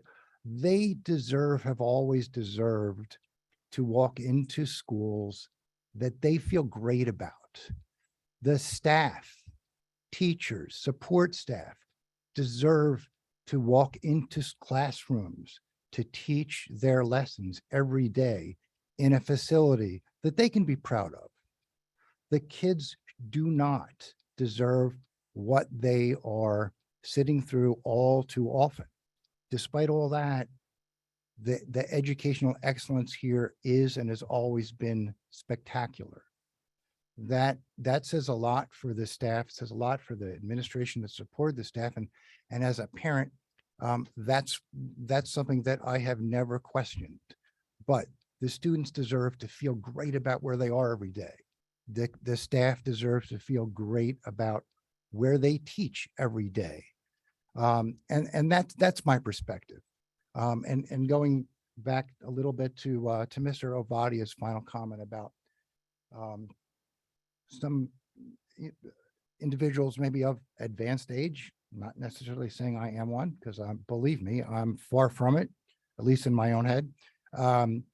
Planting a tree and sitting by the shade for others.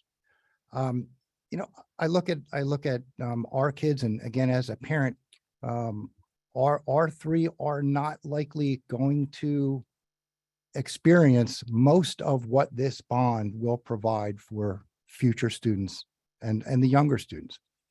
This coming weekend, I'm taking my daughters to see a bunch of colleges. They're on their way out. One will be graduating this year, second graduating next year. And then our son is a couple of years behind. So I am in that group that understands the importance of providing for future kids, the kids that are currently in our elementary schools, the ones that aren't there yet, the ones that are going to go to their first back to school nights for parents in elementary schools. So will our children benefit directly? Not necessarily, but that's one of the reasons why I feel this bond is so important. I've been so supportive of it as a parent, as a community member, as someone who has been proud day one to live in Cherry Hill, growing up outside of the district and truly being amazed at these schools and what the schools have done. So for all of those reasons, while I want very much to be part of with my own vote, planting that tree for shade. What I really hope on the late evening of the 6th and into the 7th is what we will find as a community that comes together, valuing all of these things, valuing education, valuing our kids, that there's a lot more sunshine coming through. That's what I see this bond as. So shade trees are great, but I'm looking forward to a bright, bright sunny future starting 12:01 a.m. on October 7th. Thank you. So Aiden, at this point, I think we'd actually be in public comment, which you're absolutely welcome to participate in, and we have a long tradition of. But if it's okay, we'll just, all right. Usually I actually read the second public comment thing, but I just read it. And since no one did public comment one, the same rules applies. Guys, really, I wrote that respect is foundational. I really mean it. Like, it's just, the last couple of meetings, like I really mean it. Respect is foundational. We educate kids. That's our business, right? We're teaching arithmetic and we're teaching character. And it's just for us to model that, it's critically important. Having said that, this is the second public comment section. I didn't read this part. For any topic, and you don't have to be a student, anything goes for this as long as it's respectful, and but it is your time. Okay. Each comment submitted shall be, no, that's not right. Okay. We're going to give you 3 minutes each. Okay. We're going to see how it goes. And then by extension, by tradition, we will start in the room. Okay. The floor is yours. So, okay. Steve Redfern, 323 Berkshire Avenue, Cherry Hill, New Jersey. So parent, resident, CHA president, the other title. So I'm going to go through the three here. So CHA president, I often hear like, is the association in support of a bond? And I kind of baffled by that, because why wouldn't we support a bond that's going to make the schools better for the staff and students? Kind of be like going to my daughter's soccer game and rooting for the other team. As a resident, my home value is going to increase, because the schools will be better. Real estate agents try and attract, sell houses based on the schools. So this would be something that's going to make my house worth more.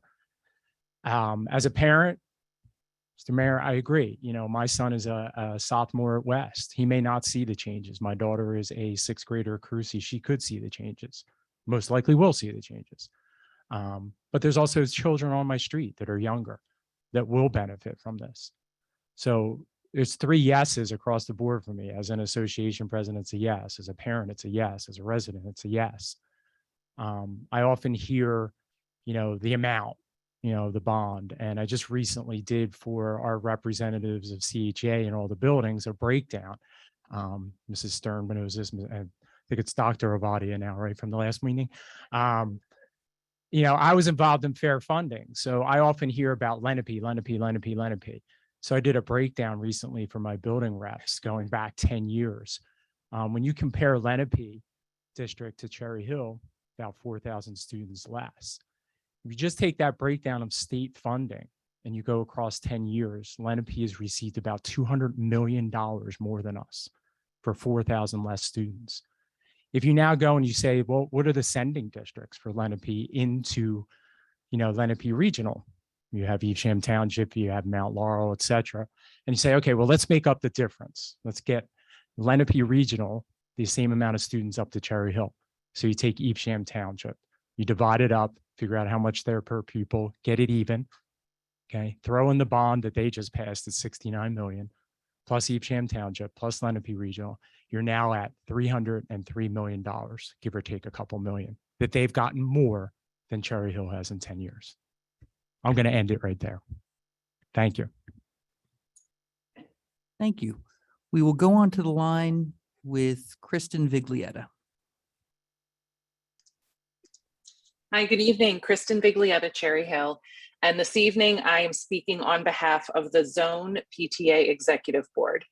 We have guidance from NJPTA that states, and I quote, as an organization after a vote, a PTA can say ABC PTA supports or doesn't support the referendum. Keeping that guidance in mind, we'd like to share publicly. Malberg Early Childhood Center's PTA Executive Board has voted and is in support of the referendum. Clara Barton Elementary School's PTA Executive Board has voted and is in support of the referendum. James F. Cooper Elementary School's PTA Executive Board has voted and is in support of the referendum. Bret Harte Elementary School's PTA Executive Board has voted and is in support of the referendum. James Johnson Elementary School's PTA Executive Board has voted and is in support of the referendum. Joyce Kilmer Elementary School's PTA Executive Board has voted and is in support of the referendum. Kingston Elementary School's PTA Executive Board has voted and is in support of the referendum. Russell A. Knight Elementary School's PTA Executive Board has voted and is in support of the referendum. Horace Mann Elementary School's PTA Executive Board has voted and is in support of the referendum.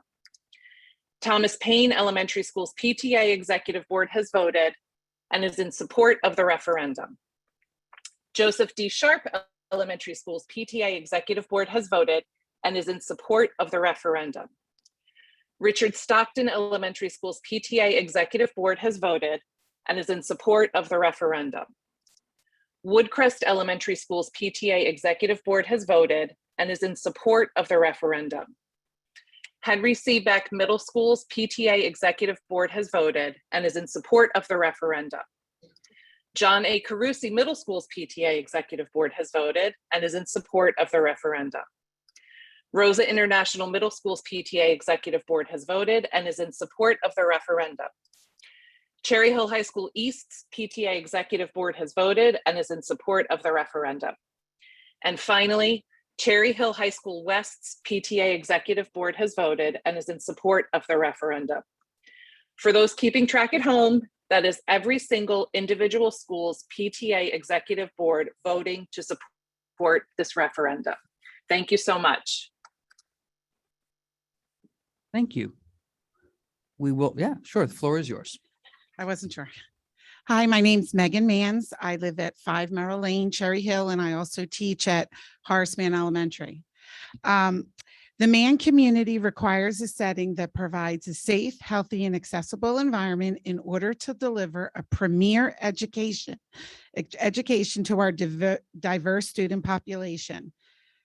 As staff members of Horace Mann School and Cherry Hill residents, we are extremely devoted to developing top quality instruction for our students, and we're proud of what our students are capable of accomplishing.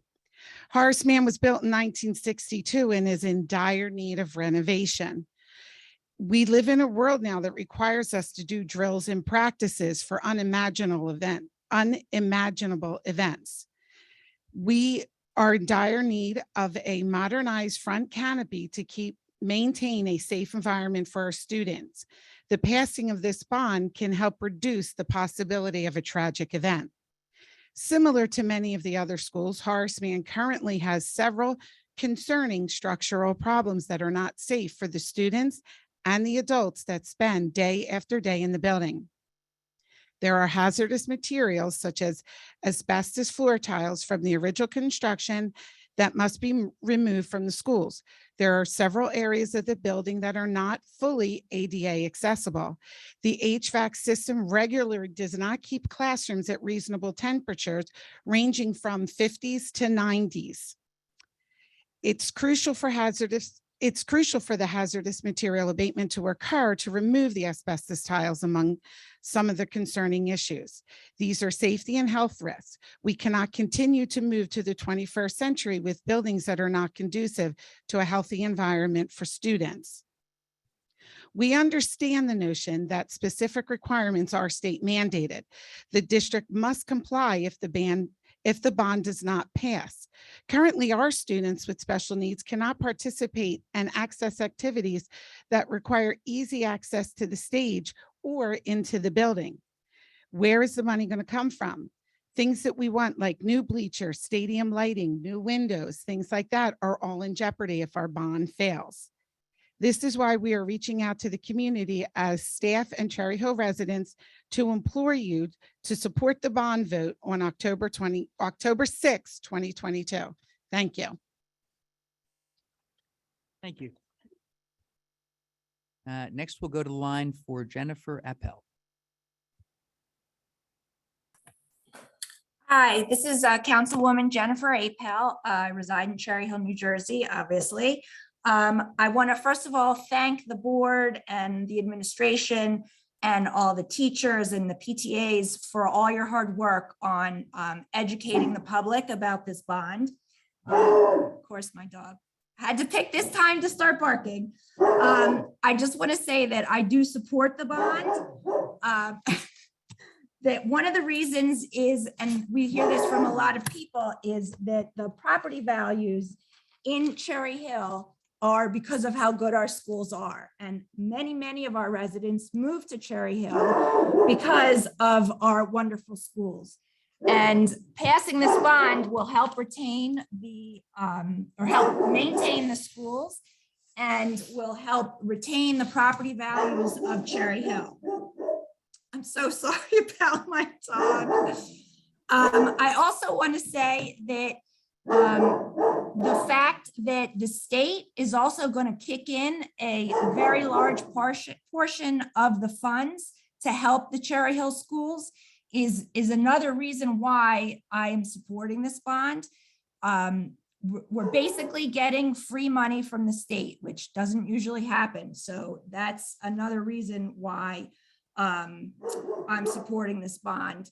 And for all the reasons that everybody's also stated this evening, it's important for us to pass this bond. So I just want everyone to get out on October 6th and vote, or put your vote by mail ballots in the mailbox, and let's pass this bond. Thank you so much. Thank you. We'll return to the room. The floor is yours. Good evening. Neil Birdie, principal of Carusi Middle School, and also president of the Cherry Hill Association of School Administrators. And I'd like to read a statement on behalf of the 40+ principals, assistant principals, and supervisors who are privileged to work in this district. As advocates for our students and staff and stewards for our school communities, the Cherry Hill Association of School Administrators unequivocally supports the approaching bond referendum. The last successful bond referendum passed some 23 years ago in 1999, with all of the related projects coming to fruition by 2005. During the intervening 17 years, while the district has managed to address a number of capital facilities needs under the annual 2% cap, there remains a considerable number of systems and areas that need to be addressed across our 19 schools. Over the course of the last 3.5 years, the district has been strategic and intentional in taking a holistic approach in terms of generating a comprehensive list of needs and priorities. The state of New Jersey, as you may have heard, will fund at least 40% of the eligible costs of the proposed $363 million borrowed for these capital improvements, meaning that debt is the mechanism required to receive these monies from the state.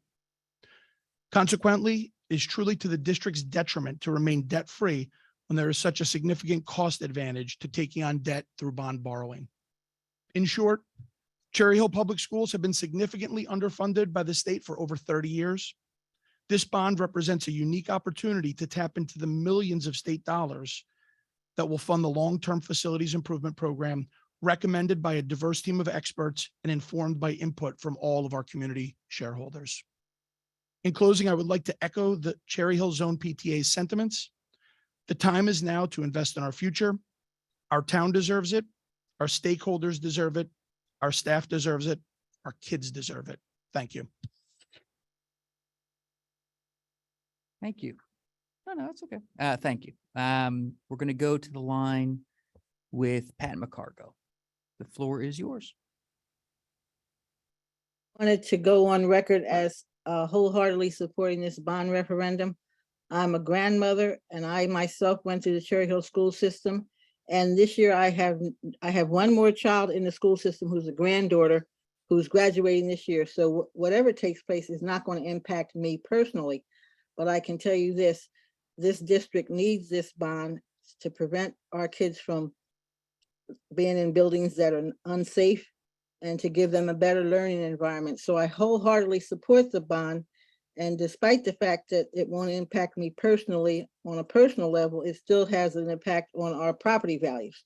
And I would like to thank the board for their commitment to say on the record how they truly feel about this bond.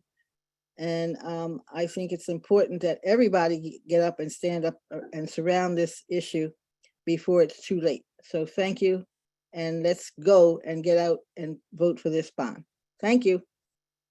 Thank you. We'll return in the room. Yes, the floor is yours. Good evening, everyone. My name is Susan Shinangulo, Mayor of Cherry Hill Township, and also a resident of my house of over 20. I don't even want to tell you how many years I've been in that house and raised 2 children there. And it's obvious that my husband and I picked Cherry Hill, and it's not because of just location, but it's also the amenities and the education. It is the education that drew us here to Cherry Hill. And I have to say, our plan was to start a family and have our children attend Cherry Hill schools. And between the two, we have from Johnson, Rosa, Beck, and Cherry Hill East, all of them, or not all of them, just 2 of them attended all those schools. And I have to say, they have flourished because of the high quality education they receive from Cherry Hill School public schools. And this is the compelling reason why so many choose to raise their families here. It's no coincidence that leading communities like Cherry Hill, Morristown, Haddonfield all have top tier school district. We must invest in our schools and our children. I urge you to support the bond. And you know, now I understand that there might be a financial challenge for many residents here in Cherry Hill, and some may no longer have even children in the school districts. You know, and I get it. I also know that Cherry Hill was and is a premier destination for new homeowners during the recent real estate boom. Many like me want to come to Cherry Hill because of our public schools. This keeps our property values strong and resilient. This benefits the entire community. And I truly wish I could turn back the clock and fix the state's historical underfunding of our schools, but I cannot. Instead, we must look forward and make necessary investments in our schools. We have an unprecedented opportunity to leverage what the state is giving us, a match of $113 million, and that will not likely be available. We do not have the luxury of waiting. Our schools require immediate investment. I will finish. Give me 10 seconds. I hope you will join me.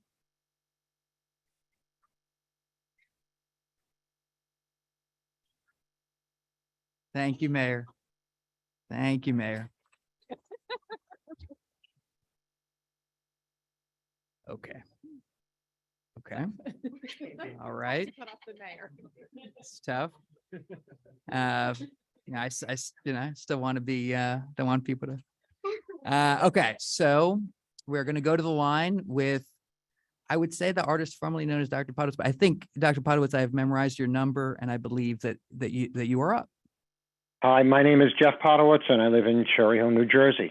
A number of weeks ago, I spoke at a school board meeting concerning the state's and our district's validation of the use of the terms such as differently abled. From an article entitled PC Labels Do Disservice by Professor Stephen Stern, PhD, dated November 4th, 2020, found in highereducationed.com. He has ADHD, minor dyslexia, dysgraphia, and general and several other learning challenges. He wrote, referring to the term differently abled, well-intentioned, yes, but no, I am learning disabled. I am not differently abled. With proper tutoring, medication, and schooling, he was able to go to college and earn a PhD. His insights are those of a professional academic. He's a professor at a university. However, he has colleagues that help him organize his ideas, and that is the one of many coping strategies and mechanisms he uses to allow him to contribute to the professional discourse community to which he belongs. He's talking about his college. School board, educators, please provide coping strategies and mechanisms to facilitate representation of the one of our 3 high schools whose voices are not contributing to the community discourse at school board meetings. It is about time.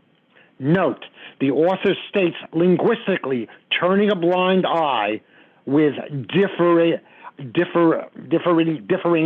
abilities, pretending these challenges aren't real, but only different does not help these students, and perhaps does a shameful disservice.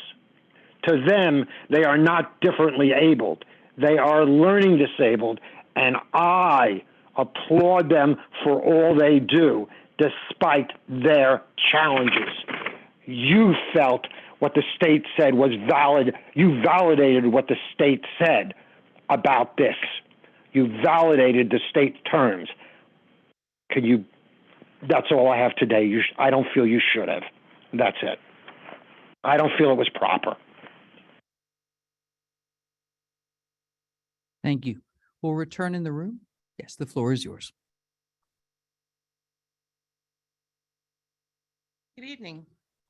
I'm Connie Spencer, 978 Kingston Drive, Cherry Hill, and I am here on behalf of my incredible colleagues at Carusi Middle School and my present and future Mustangs. The staff at Carusi are committed to providing the best educational experience for our students, but our building is 61 years old. The last major renovations were more than 20 years ago. We need a safe, healthy building to continue to provide our up-to-date educational experiences for our students and our families. Carusi is in need of many repairs, enhancements to modernize, improve safety and functionality. We have hazardous materials like asbestos. The building needs to improve to ensure ADA compliance. HVAC systems need updating. We need consistent and efficient heating and cooling. Exterior upgrades are needed. A new roof, opening day, welcome back to school, watch the big trash can in the hallway. Didn't dampen our spirits, but it was very much a reality. New bathrooms, improvements to the gym, enhancements to our media center, you name it, we need it. We are fabulous at doing with what we have, but for too many years, we have made do.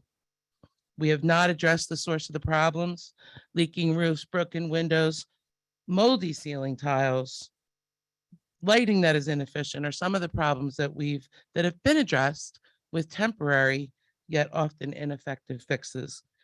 We cannot continue to prepare students for the 21st century world in a building that lacks basic needs. On behalf of my Carusi colleagues, I'm reaching out to Cherry Hill residents and encouraging you to support the bond vote on October 6th. Please also visit cherryhilltomorrow.com to see all the things listed for my school, as well as all the other schools in the district. And on a personal note, I've been a Cherry Hill resident for 23 years. I was a parochial school educated young woman. My husband was educated in the rural Pennsylvania in a 4-room schoolhouse initially. So we had very different perspectives on where we were going to move and where we were going to settle to raise our family. I am the proud mom of a 2017 Cherry Hill West graduate who was more than prepared for the rigorous college program and the incredibly rigorous graduate school program that she is in. Part of the reason we chose this town was because of the outstanding schools Our schools remain a vital part of our community, and Thank we you. should treat them for the jewels that they are. Thank you. Thank you. Next, we will go to the line with Andy McIlvain. Floor is yours.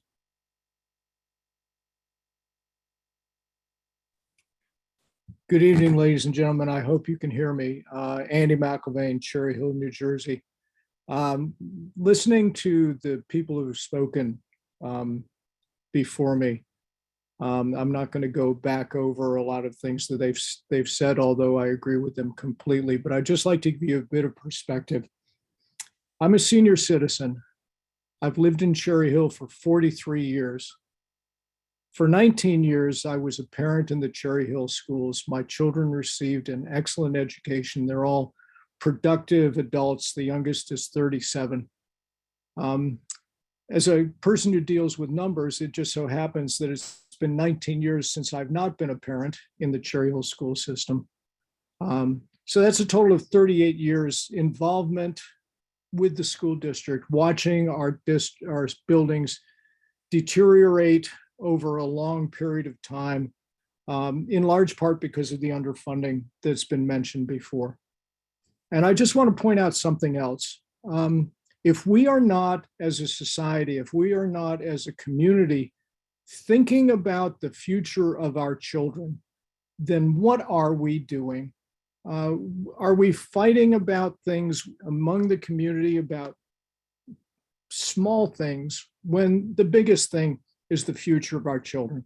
And I'd just like to leave that thought, that this bond addresses the future of our children and the future of our community. Thank you very much to the Board of Education. Thank you very much to everybody who has made a comment tonight. I'm in support of the bond. Members of my family are supporters of the bond. We have already voted yes. And I hope everybody else does that listens to this meeting and understands the value to this community of the quality education that we owe future generations of our children. Thank you very much. Thank you. We'll return in the room. Okay, floor is yours. Rick Short, 1002 Cheltenham Parkway. I do concur with the mayor who just spoke, that the teachers in Cherry Hill schools are incredible. They're legendary. Something like the, can you hear me okay? That the teachers in, say, Kingston are legendary, kind of like football stars, last names Montana. But, I don't really want to mention any. And I do concur that Carusi, and I'm meeting more of the West teachers, they're energetic and they're great. But let me tell you the bottom line problem with this community. It's the administration that runs these schools. It all ends up at the administration. And if you follow the board closely enough, you'll know that Ms. Stern said one night that the public will never take a $300 million bond. And I agreed. And unfortunately, it's going to fail. And the reason it's going to fail is a famous James Carville quote. It's the economy, stupid. That's why it's going to fail. And this board and this administration doesn't get it. They're not in touch. They don't listen to the complaints about sex ed and how a 5 to 7-year-old has to learn about gender identity, which is completely insane for a 5 to 7-year-old. They don't listen about that everyone needs anti-racist training, that we have to follow Dr. Kinde, who is a critical race theorist. And they keep pushing. They keep pushing. So half the community is going to be saying the same thing coming back. I mean, your hiring practices are discriminatory beyond belief. And I'm surprised some other board members don't speak up against it. And I've sent you recently the problems with the current bond. And it's what it is. So you say all you want, but James Carville is going to come back to haunt us all because it was the economy, stupid, that the bond failed. Thank you. Thank you. We'll return to the line with Eliza Babcock. Hi, can you hear me? Yes. Okay, Eliza Babcock, 119 Nantucket Drive. Hello, everybody. I'm speaking today as a proud graduate of the Cherry Hill School System, a parent of 2 children at Russell Knight Elementary, PTA executive board member at Russell Knight, a community volunteer, resident taxpayer, and a real estate professional whose entire livelihood is tied to home values in this town. Our students and staff have excelled for decades in bad conditions. Schools are, as many people have said previously, a primary motivator when people choose to live here. This is a testament to the strength and reputation of our community. For years, we have awaited infrastructure that matches our success, but it has not arrived. So here we are. In advocating for this bond, we have aired all of our collective dirty laundry. The photos are across social media, the discussions about what we've seen and experienced at back to school nights and school functions are widely discussed. The plans within the bond proposal detail hazardous conditions as well as system failures and functional obsolescence. We did this out of necessity. Many of our residents wouldn't have believed this if they didn't see it. If we do not pass this bond this time around, we don't get to delete those photos and conversations. And incoming buyers to the Cherry Hill Marketplace are already aware. They've joined the Facebook groups preemptively. They've had talks with residents, and the bond is a talking point at my open houses. We can't reset this to zero. The optics of having open access to all of this information and subsequently failing to address any of it will be catastrophic to our town. I don't have a crystal ball, but I also don't have a good answer when I'm asked by an incoming family what the plan will be if we don't pass this bond now. Am I to tell them that we'll continue to send our young and vulnerable populations into mold and pests and asbestos and structural problems and leaky roofs and deteriorating classrooms? Buyers don't buy homes with these issues. Any one of these categories is enough to kill a deal. But am I to advocate for our school system in the same state? So I just smile and say, don't worry about it? The truth is that we don't have a choice. For anyone who's concerned about several $100s a year being too expensive, I can say without hesitation that the loss in equity in your single biggest asset is exponentially higher. I will be voting enthusiastically yes for this bond. Thank you. Thank you. We'll return in the room. And we'll go back. Okay. Wait. Okay. Well, Dr. Yars. Yoni Iris, Cherry Hill. I think I'm the only one in the room who could possibly say they were a student in the district when this bond last passed. And in fact, my son, yeah. Yeah. And in fact, when I was sitting in my son's 5th grade room, I in fact realized he was sitting in the same spot I was when the community was faced with this choice. My son gets to take benefit of what our community decided over 25 years ago to value in education. The least that I can do is to vote yes and encourage others to do the same so that my children who will be in this district till 2040 can benefit. Thanks, Ed. I have 2. In fact, I was thinking about this. I registered my rising 3-year-old who will be starting in Malberg in January. That what impact this will have on him. And then I was giving my son a bottle today. This will majorly impact him. But I know that my son will not, my oldest will not see the changes at Kilmer, but he will see the changes at Carusi and West. In fact, they will get to watch from our home the changes at Carusi and will be very amused. I'm very excited over those repairs. Kids love construction. So from the bottom of my heart, I have to say thank you to the board. Not many of us have agreed at times. We've had our disagreements. You've done due diligence. In the construction world, due diligence really matters. You have torn this apart over the last 4 years, dug deep, really asked the community, what do you care about? What stood out was the community said, we will pay for it all multiple times when surveyed, saying, if you can do it all, we will pay for it. And that really came across. We were tired of coming back and saying, oops, I had no idea when I was a student, they were halfway from not doing it all. Then I heard about it when I was at East saying, oh, we screwed up. We didn't do enough. Not knowing that 23 years later, I'd come back as a parent, still waiting for us to clean up what we didn't do then. This board has said this buck stops here, which I sincerely appreciate. All of you have been out in the last week, sacrificing countless hours of time with your families. It's not easy. And you have done it all, and we are gracious to that. The administration has done their due diligence on this. There is nothing more that could be done to make this and sell this any better. We have to do this. As Ms. Babcock said, our town depends on it, as the mayor said. People come here for our schools. You invest back into our schools and people keep coming. I am scared of what vote no means if it turns down again. We came back from it 4 years ago and we were able to come back and build a better bond that so many asked for. I don't think we can do it again. So please continue to support the schools and come out and vote yes on October 6th. My children depend on it. Thank you. Thank you. We'll return to the line for Lauren Greenberg. Hi, can you hear me? Yes. Hi.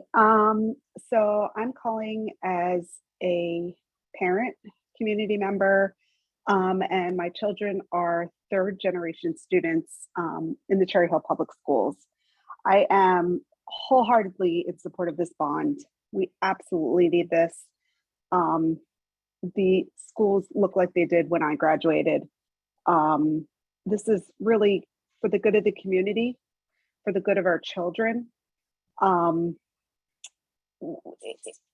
think it's now or never. I appreciate all of the hard work that the board has done, getting the word out and working tirelessly on this. I think, you know, I haven't always agreed on the board's approach, the administration's approach in terms of being transparent, but I will say that I think this process has been 100% transparent. And I'm going to continue to spread the word in my community, in my neighborhood. Please come out, vote on October 6th, and let's do this for our community and our kids. Thank you. Thank you. All right, floor is yours. You almost got there the last time, but this time the floor is absolutely yours. I don't want to change the subject, but I will. The most recent, Mike Abrascato, class of 98. Oh, sorry. Could you just start with name and municipality? Mike Abrascato, Cherry Hill, class of 98. I have 2 young children in Sharp. Most recent Cherry Hill Public School weekly email stated that the COVID-19 Omicron booster clinic will be available next Wednesday at Kilmer. Adler's Pharmacy is setting up the appointments.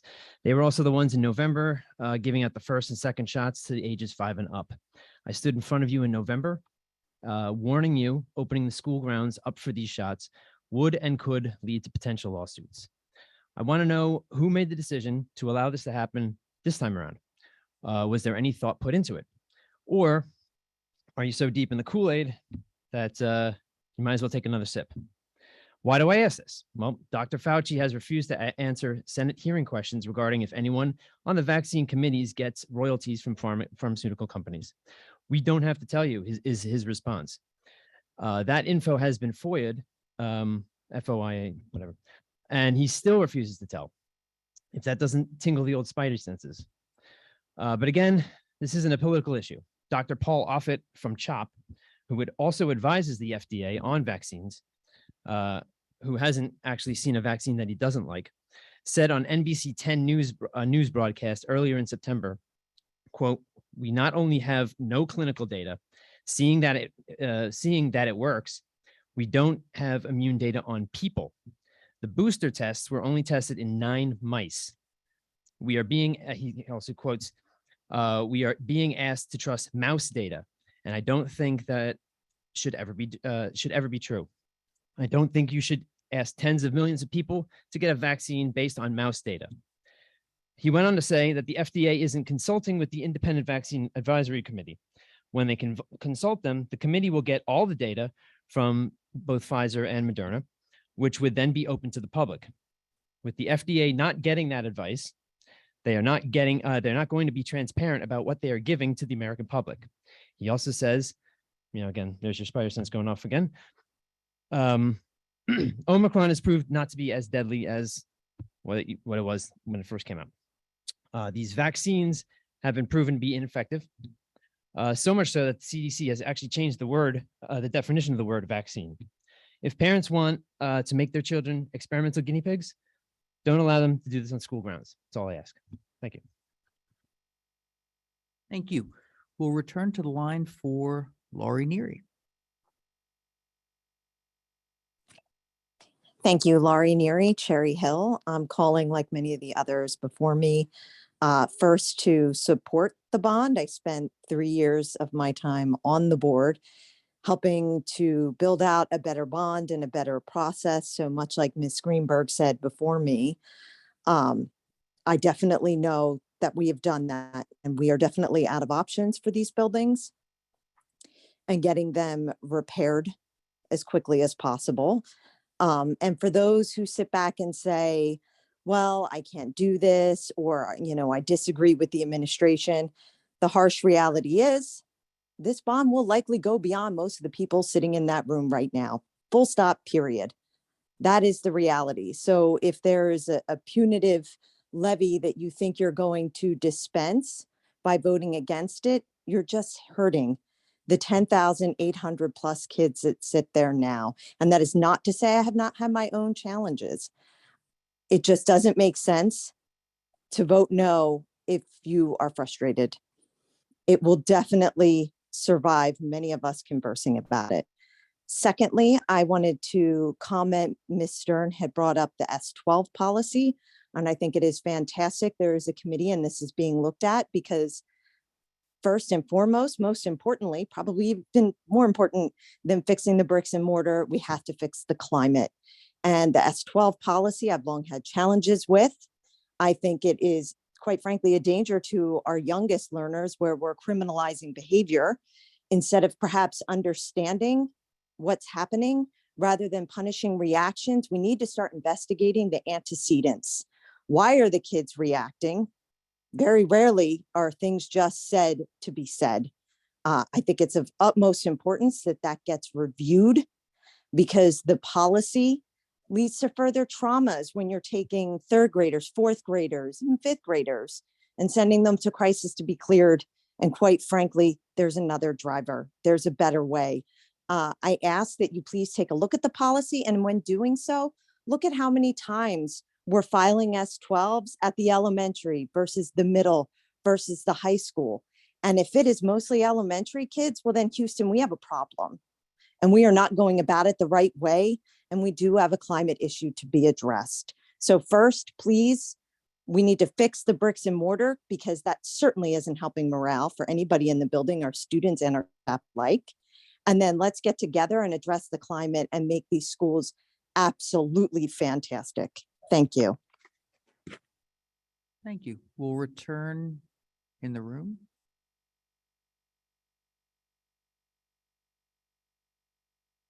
And don't read anything into this. I do have to take a bio break, but please continue. Ms. Stern will lead on, but the floor is yours. Diana Morris, resident 308 Highgate Lane, also former student, former parent in the district, current staff member, current resident, as I stated. I just want to say I'm in full support of this bond. I love all the work that was done. I want to thank everybody for all the work that's done. And I need to say to everybody that might be listening to please spread the word. We need your support in the schools. The children deserve, we deserve as staff members to have a place to go to that is safe, that we can be proud of. We try our best, we all do, to make those rooms look fabulous for the kids so that they want to learn, that they want to come to school. But some days, it rains on them. Now, not currently in my new room, but in a previous room, every time I made an anchor chart or my co-teacher made an anchor chart and we put it on the wall, it would get rained on and we would have to do it again. So the things that I keep in my personal stash of favorite things to have in my classroom are definitely my teacher planner, definitely my favorite markers, 100% the towel. Because it's rained on kids before. And then last year, the air conditioner leaked so much so that even though I had to keep the kids 6 feet apart, I had to push all the desks far away from the air conditioner so that they weren't sitting amongst a puddle. So it is imperative. Now is the time. The work has been done. We as residents must come together.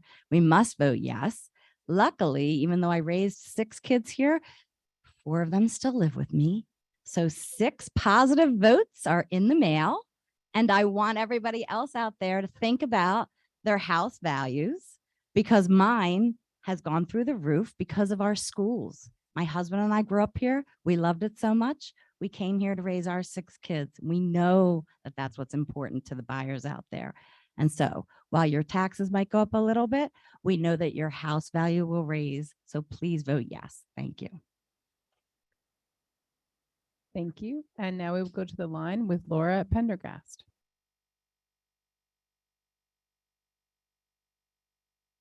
Hello, can you hear me okay? Yes. All right. So my name is Laura Pendergast, Cherry Hill. I'm calling in support of the bond. I have 3 young boys who, like all of our kids, I believe that they'll grow up to make a difference in the world. They already have amazing teachers and evidence-based curricular materials. They also deserve healthy and safe spaces to learn in. I think that our whole community will benefit from this investment in our youth. In addition, I really think that building conditions influence student attitudes towards learning and also their behavior. I urge folks to look into broken window theory in this regard. When we show our kids that we value them enough to invest in them and give them safe, clean, well-maintained spaces, we see improvements in their behavior. And finally, I'm a school psychologist and a researcher. I wholeheartedly agree that our suicide and homicide policies, S12, are inconsistent with current best practice. I've done suicide and homicide risk assessments in schools. I've done research about this. I think that there are better ways that we can handle these issues while also keeping students safe. So I would just like to offer to share resources and support the BoE and administration regarding best practices on this topic. Thank you, everyone. Thank you. Back to the room. Floor is yours. And Einhorn, Cherry Hill. I'm going to get emotional, which is rare for me. I just want to thank everybody that this is a Cherry Hill that I know, that we pull together in tough times and that we support each other. We support the schools. We support other community ideas. This is my 3rd time with a bond, guys, and I'm tired, but I'm glad to be here. 20 some odd years ago, we passed a bond. It was not enough because we didn't feel that the community could vote for it. This time, I am really proud of all of you, the board, professionals. After the debacle of the last bond and all the overt and covert criticisms, you could not have done more to let us know and that you've heard us and that you heard the community at large. I was so impressed. I learned things last night because I was listening to the planning board presentation. I actually saw things on the drawings that I hadn't seen on my computer, and that's probably because I'm old, I'm tired. But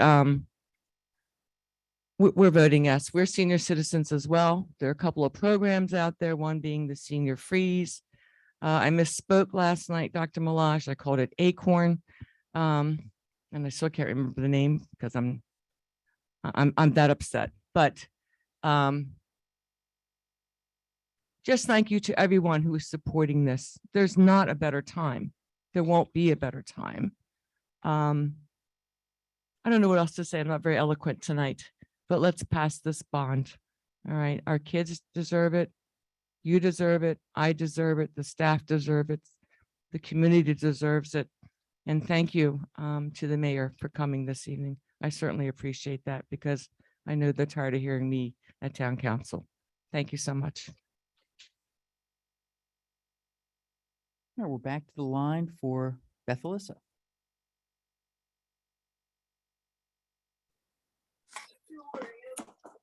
Hi, Beth Becker, Cherry Hill.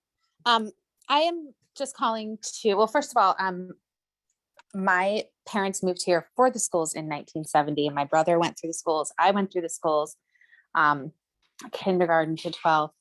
My kids are now in 7th and 9th grade. One of them might not see any of the improvements. One of them hopefully will see some. But really, that's not the point. I could have voted for the bond in 2018 and my kids would have seen a lot more. I was really against the bond in 2018 for several reasons. And I I'm here tonight to say that all of the reasons that I was against the 2018 bond have been addressed, and it was done right this time, right? It was transparent from the very beginning. The proper experts have been consulted and have been in on this process since the beginning. You've had public tours of the buildings to show people what the conditions are. You've explained how we got here. Everything has been very transparent, and it is a bond of almost complete needs, not wants. These are needs. And I agree with so many people before me who said, there are other issues to tackle in the district. We're a big district with various viewpoints, and education is constantly changing, and we want to be at the forefront of education. And so that means updating and improving and having these conversations in the community. But none of that matters if the bond doesn't pass, and we are, and we're not gonna be able to do any of that if the bond doesn't pass, and we are spending all of our focus just trying to keep the roofs above the kids' heads. I also want to encourage everybody who called in and who spoke for the bond to think of every single person that they know who lives in Cherry Hill still, right? Like I still have friends, parents who live here. I no families who have kids in preschool. Contact every single one of them and ask them to vote by mail or on October 6th. Explain everything, send them the website. It's really important, and we need everybody on board. Thanks so much. Thanks. We'll go back to the room. All right, floor is yours. Aiden Rude, Cherry Hill. I was told I'm allowed to make a public comment, and since we haven't heard any student perspectives on the bond yet, I did want to just add one quickly. There's not much left to add considering all the eloquent statements that have already been made in support of the bond, but what I did think as a current student I could add is an anecdote from the schools as they are right now. If you remember your first days of school, typically what you would learn about is what you're going to learn this year, what books you're going to read, what topics you're going to cover. Right now in our schools, there's an additional item on that list, which is which things might come crashing down or which areas to avoid. This is not a metaphor. This is literally from my first day of school a few weeks ago. My teacher said, here's what we're going to talk about. Here's what we're going to do. And here's the area of the room where you shouldn't leave any of your stuff or stand around, because every couple years, the ceiling tiles come crashing down full of water, and you don't want your stuff to get ruined or to get drenched in the middle of the day, because that happened a couple years ago and we're about due for it to happen again.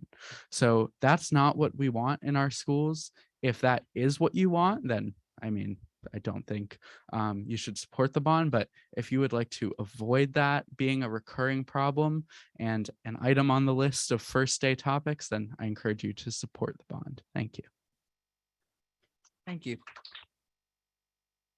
All right, we will return to the line with Alana Yaris. Floor is yours.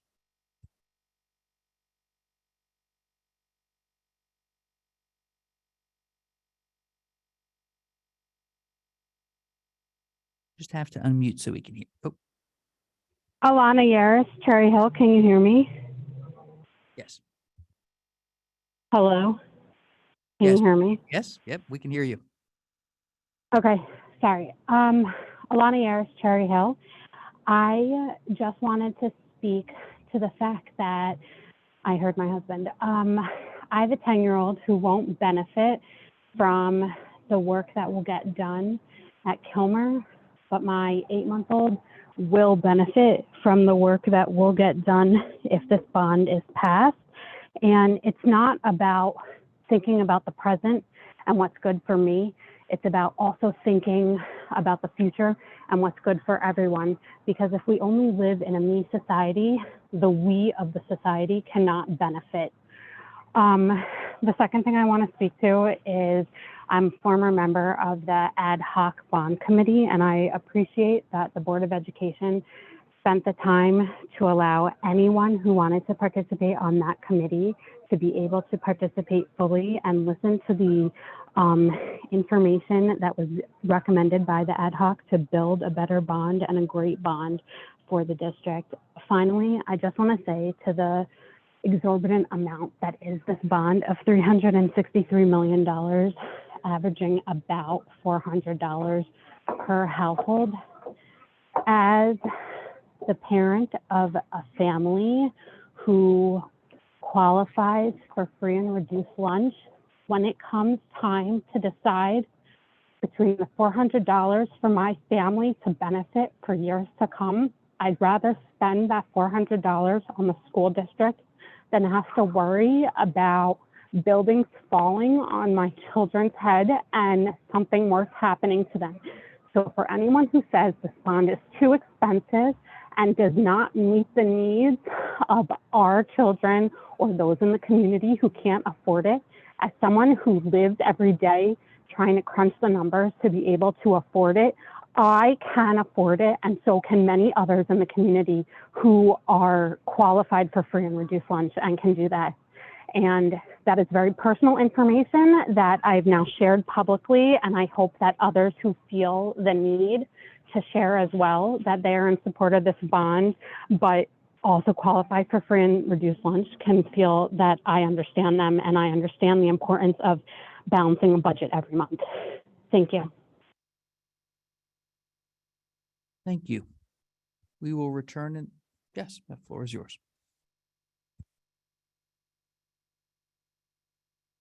Liz Reyes, Cherry Hill.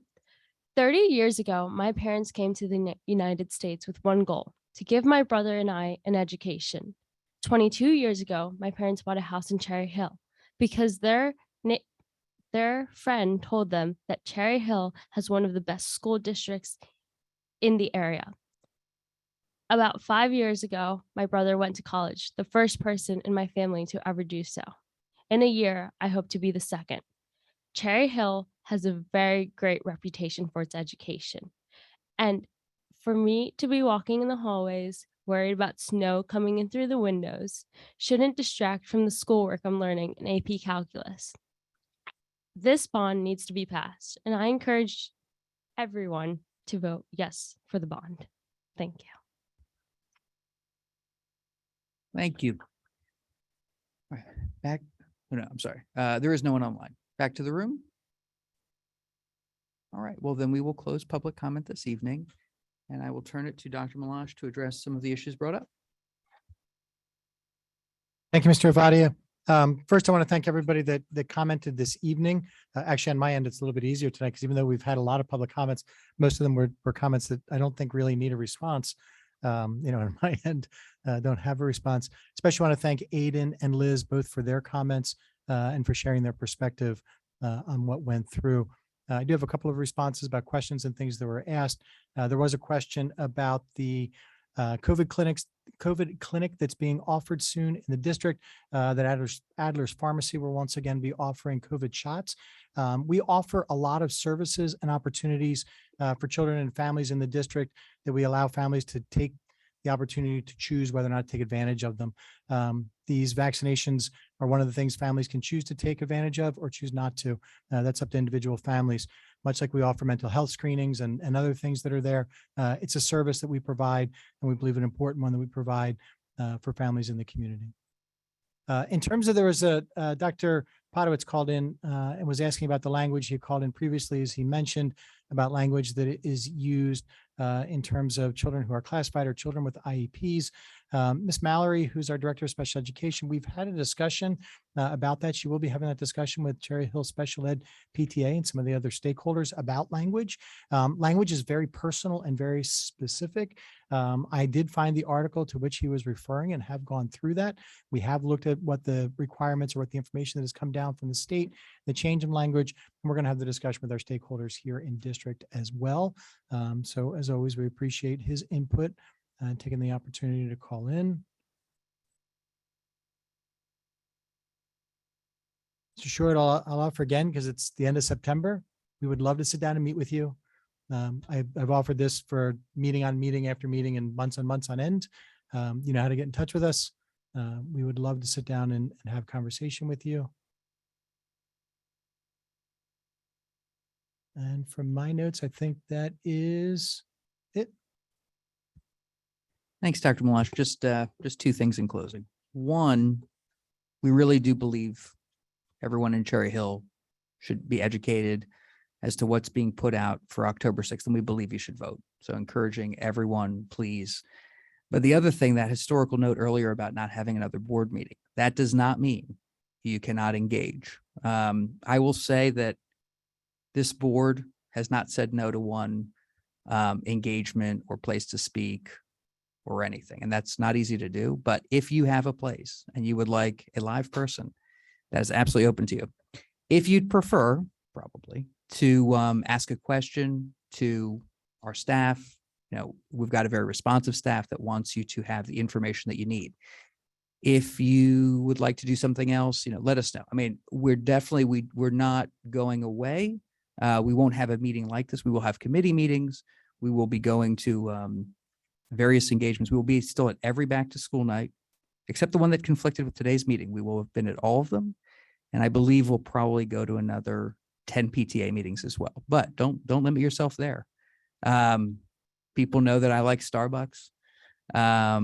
People know that, but seriously, we are accessible. We want to be that. And you know, be educated. And if there are questions, really we'd rather answer than not, really. So we look forward to it. October 6th is the vote we've been talking about for the majority of my life, it feels like. And we will report back. So have a wonderful night. I would make a motion to adjourn. Do I have a second? Mrs. Winters, all in favor, say aye. Aye. Have a good night.